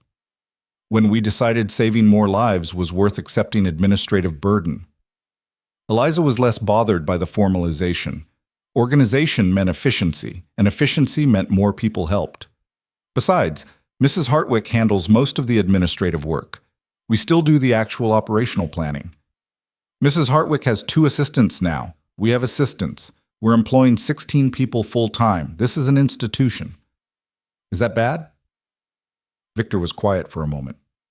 No, just different. I spent years operating alone, keeping everything secret, trusting no one. Now, we're running something that requires trusting dozens of people and operating semi-publicly. It's hard to adjust. But we're saving more people. Isn't that what matters? Yes, it's just, he struggled to articulate. I'm worried we're losing something important in the scaling, the personal connection, the direct impact. Now we coordinate operations others execute. We manage rather than do. We do both. We still run complex extractions ourselves when needed, but we're also enabling other people to do this work effectively. That's not losing impact, it's multiplying it. I hope you're right. The test of whether she was right came 8 months into the government partnership, when everything nearly collapsed. Intelligence reached them through official channels that French agents were planning a coordinated strike against their network. Multiple safe houses targeted simultaneously, operatives identified for arrest, a coordinated effort to dismantle their entire operation. This is what we feared, Victor said grimly as they reviewed the intelligence. The government partnership made us visible. Now we're a target. Or the partnership gives us resources to defend ourselves effectively. Call everyone in. We need to plan a complete security overhaul. What followed was 3 weeks of controlled paranoia. They evacuated compromised safe houses, relocated vulnerable operatives, changed protocols and communication systems. The government provided additional security, diplomatic pressure on France to back off, and intelligence about the planned strikes that let them stay ahead of the threat. When the French strikes finally came, they hit empty locations. Every safe house had been evacuated, every operative relocated, every operation temporarily suspended. The network survived because they'd had warning and resources to act on it. We would have been destroyed without government intelligence, as Eliza said as they reviewed the aftermath. Every location they targeted would have resulted in arrests. I know. Victor looked tired but grudgingly impressed. I hate admitting this, but partnership probably saved the network. So maybe we stop fighting it and accept that working within systems can be as effective as working around them. That's dangerously close to optimism. Are you feeling all right? I'm feeling effective. There's a difference. The French strike attempt had an unexpected consequence. It drew public attention to the ongoing refugee crisis and the efforts to address it. Newspapers ran stories about the coordinated attack on humanitarian operations. Parliamentary debates discussed whether Britain was doing enough to support refugee assistance. Public pressure built for stronger government action. Prime Minister Ashworth used the momentum to propose formal legislation establishing a refugee protection program with government funding and oversight. The bill would legitimize refugee assistance operations, provide legal protection for aid workers, and allocate significant resources to the cause. This is what success looks like, Ashford said when he briefed them on the proposed legislation. You built something that proved the model works. Now we're scaling it to a national level. Which means you won't need our network anymore, Victor said. Once government programs exist, private operations become redundant. I disagree. Government programs will handle standard cases, families with documentation, people who can navigate bureaucratic processes. Your network handles the complicated cases, people without papers, politically sensitive extractions, situations requiring speed and discretion government operations can't provide. Ashford smiled. Think of it as division of labor. Government handles what it does well. You handle what government can't do. That's surprisingly pragmatic, Eliza said. I'm a surprisingly pragmatic person, despite evidence to the contrary. Ashford's expression turned serious. The legislation passes next month if voting goes as expected. When it does, Britain will have formal structures to protect refugees. That's because of what you built. That's your legacy. After he left, Victor turned to Eliza. Did we just accidentally reform government policy? I think we did. Is that allowed?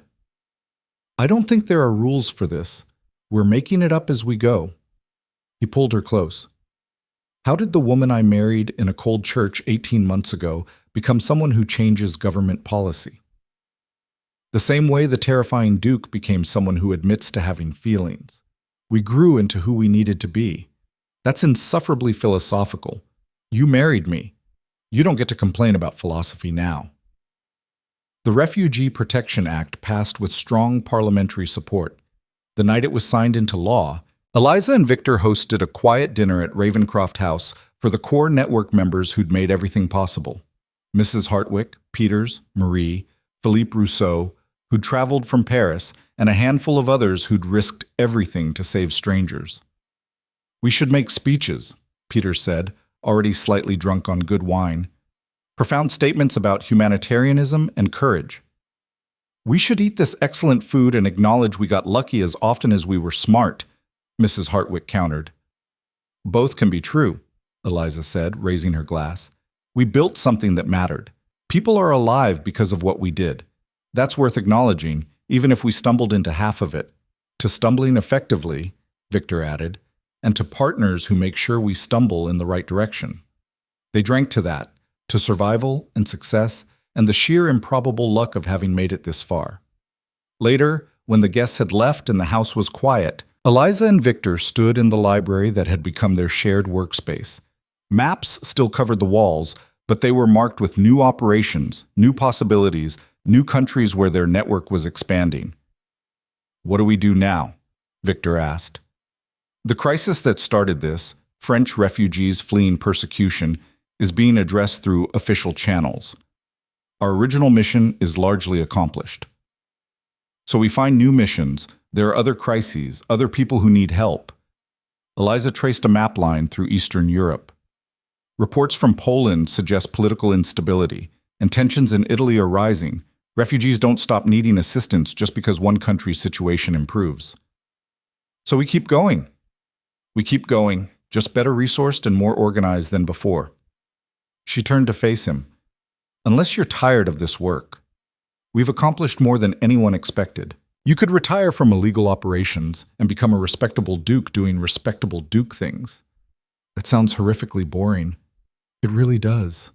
Besides, I have a reputation to maintain. Can't have people thinking I've gone soft. But he was smiling. Though I suppose some people already think that.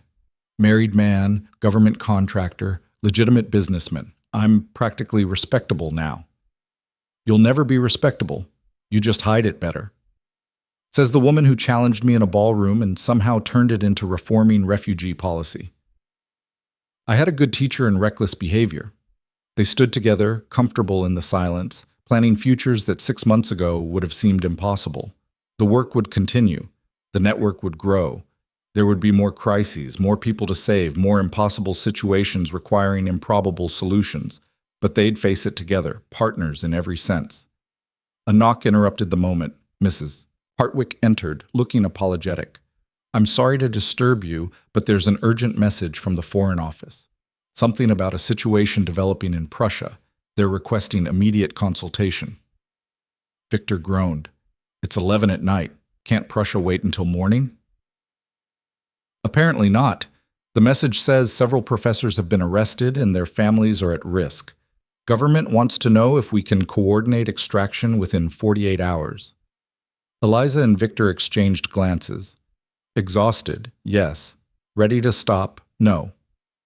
Tell them we'll coordinate an emergency response, Eliza said, and find out how many families we're talking about. We'll need to activate the Berlin safe houses and arrange transport. I'll send word immediately. Mrs. Hartwick paused at the door. For what it's worth, you're both remarkably terrible at retirement. We'll get better at it eventually, but Victor said. No, you won't. But that's probably for the best. After she left, Victor pulled out maps of Prussia, already thinking operationally. 48 hours is tight. We'll need to use diplomatic channels and probably bribe half the border guards between Berlin and France. We've done it before. We'll manage. Eliza moved to help him plan, falling easily into the rhythm they'd developed over months of collaboration. Though we should probably hire more overnight staff, these crisis responses are going to keep happening. Add it to the list of organizational developments that make me feel old. You're not old. You're established. There's a difference. I'm not sure which is worse. They worked through the night, planning routes and coordinating with contacts, pulling together an extraction operation in an impossible time frame because that's what they did now.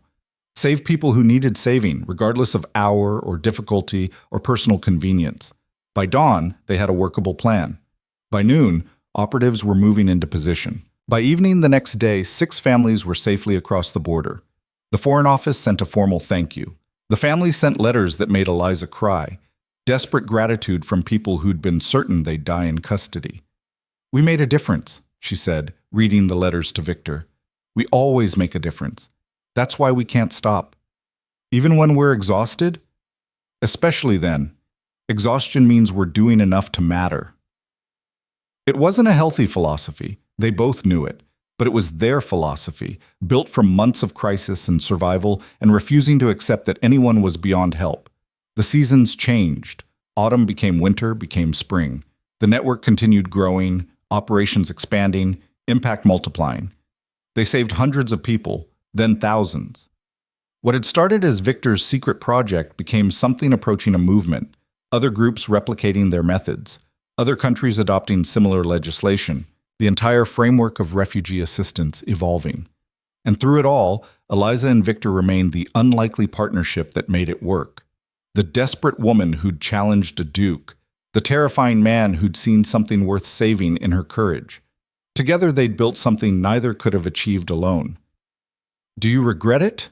Victor asked one evening, 2 years into their marriage. They were in the garden, rare moment of actual relaxation, sitting by the fountain while London bustled beyond their walls. Regret what? All of it. Accepting my proposal, diving into dangerous work, becoming partners in illegal operations that somehow became legal reforms. Eliza thought about it honestly. I regret things we couldn't save, people we lost, times I made bad decisions that cost lives. She took his hand. But regret marrying you? Regret building this network? No, never. Even though it's consumed your entire life?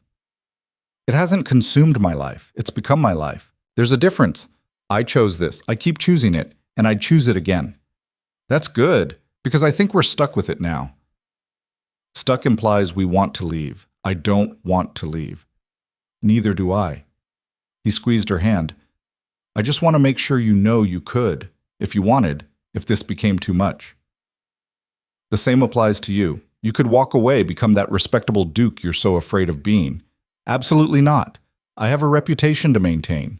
As what? Reformed villain? Secretly decent human? Husband who actually loves his wife? All of the above. Though I maintain I'm not decent, I'm just strategically aligned with humanitarian goals. Keep telling yourself that. They sat in comfortable silence as the sun set over London. Somewhere in the house, Mrs. Hartwick was coordinating with their Berlin contacts. Peters was preparing ships for next week's extraction. Marie was training new operatives in their established protocols. The network hummed along, efficient and effective, saving lives while they took this rare moment of peace. I love you, Victor said suddenly, like the words surprised him. In case that wasn't clear, I know we don't say it often, but I do. I know. You risked international incidents trying to free me from prison. That communicated the message fairly clearly. Eliza leaned against his shoulder. I love you too.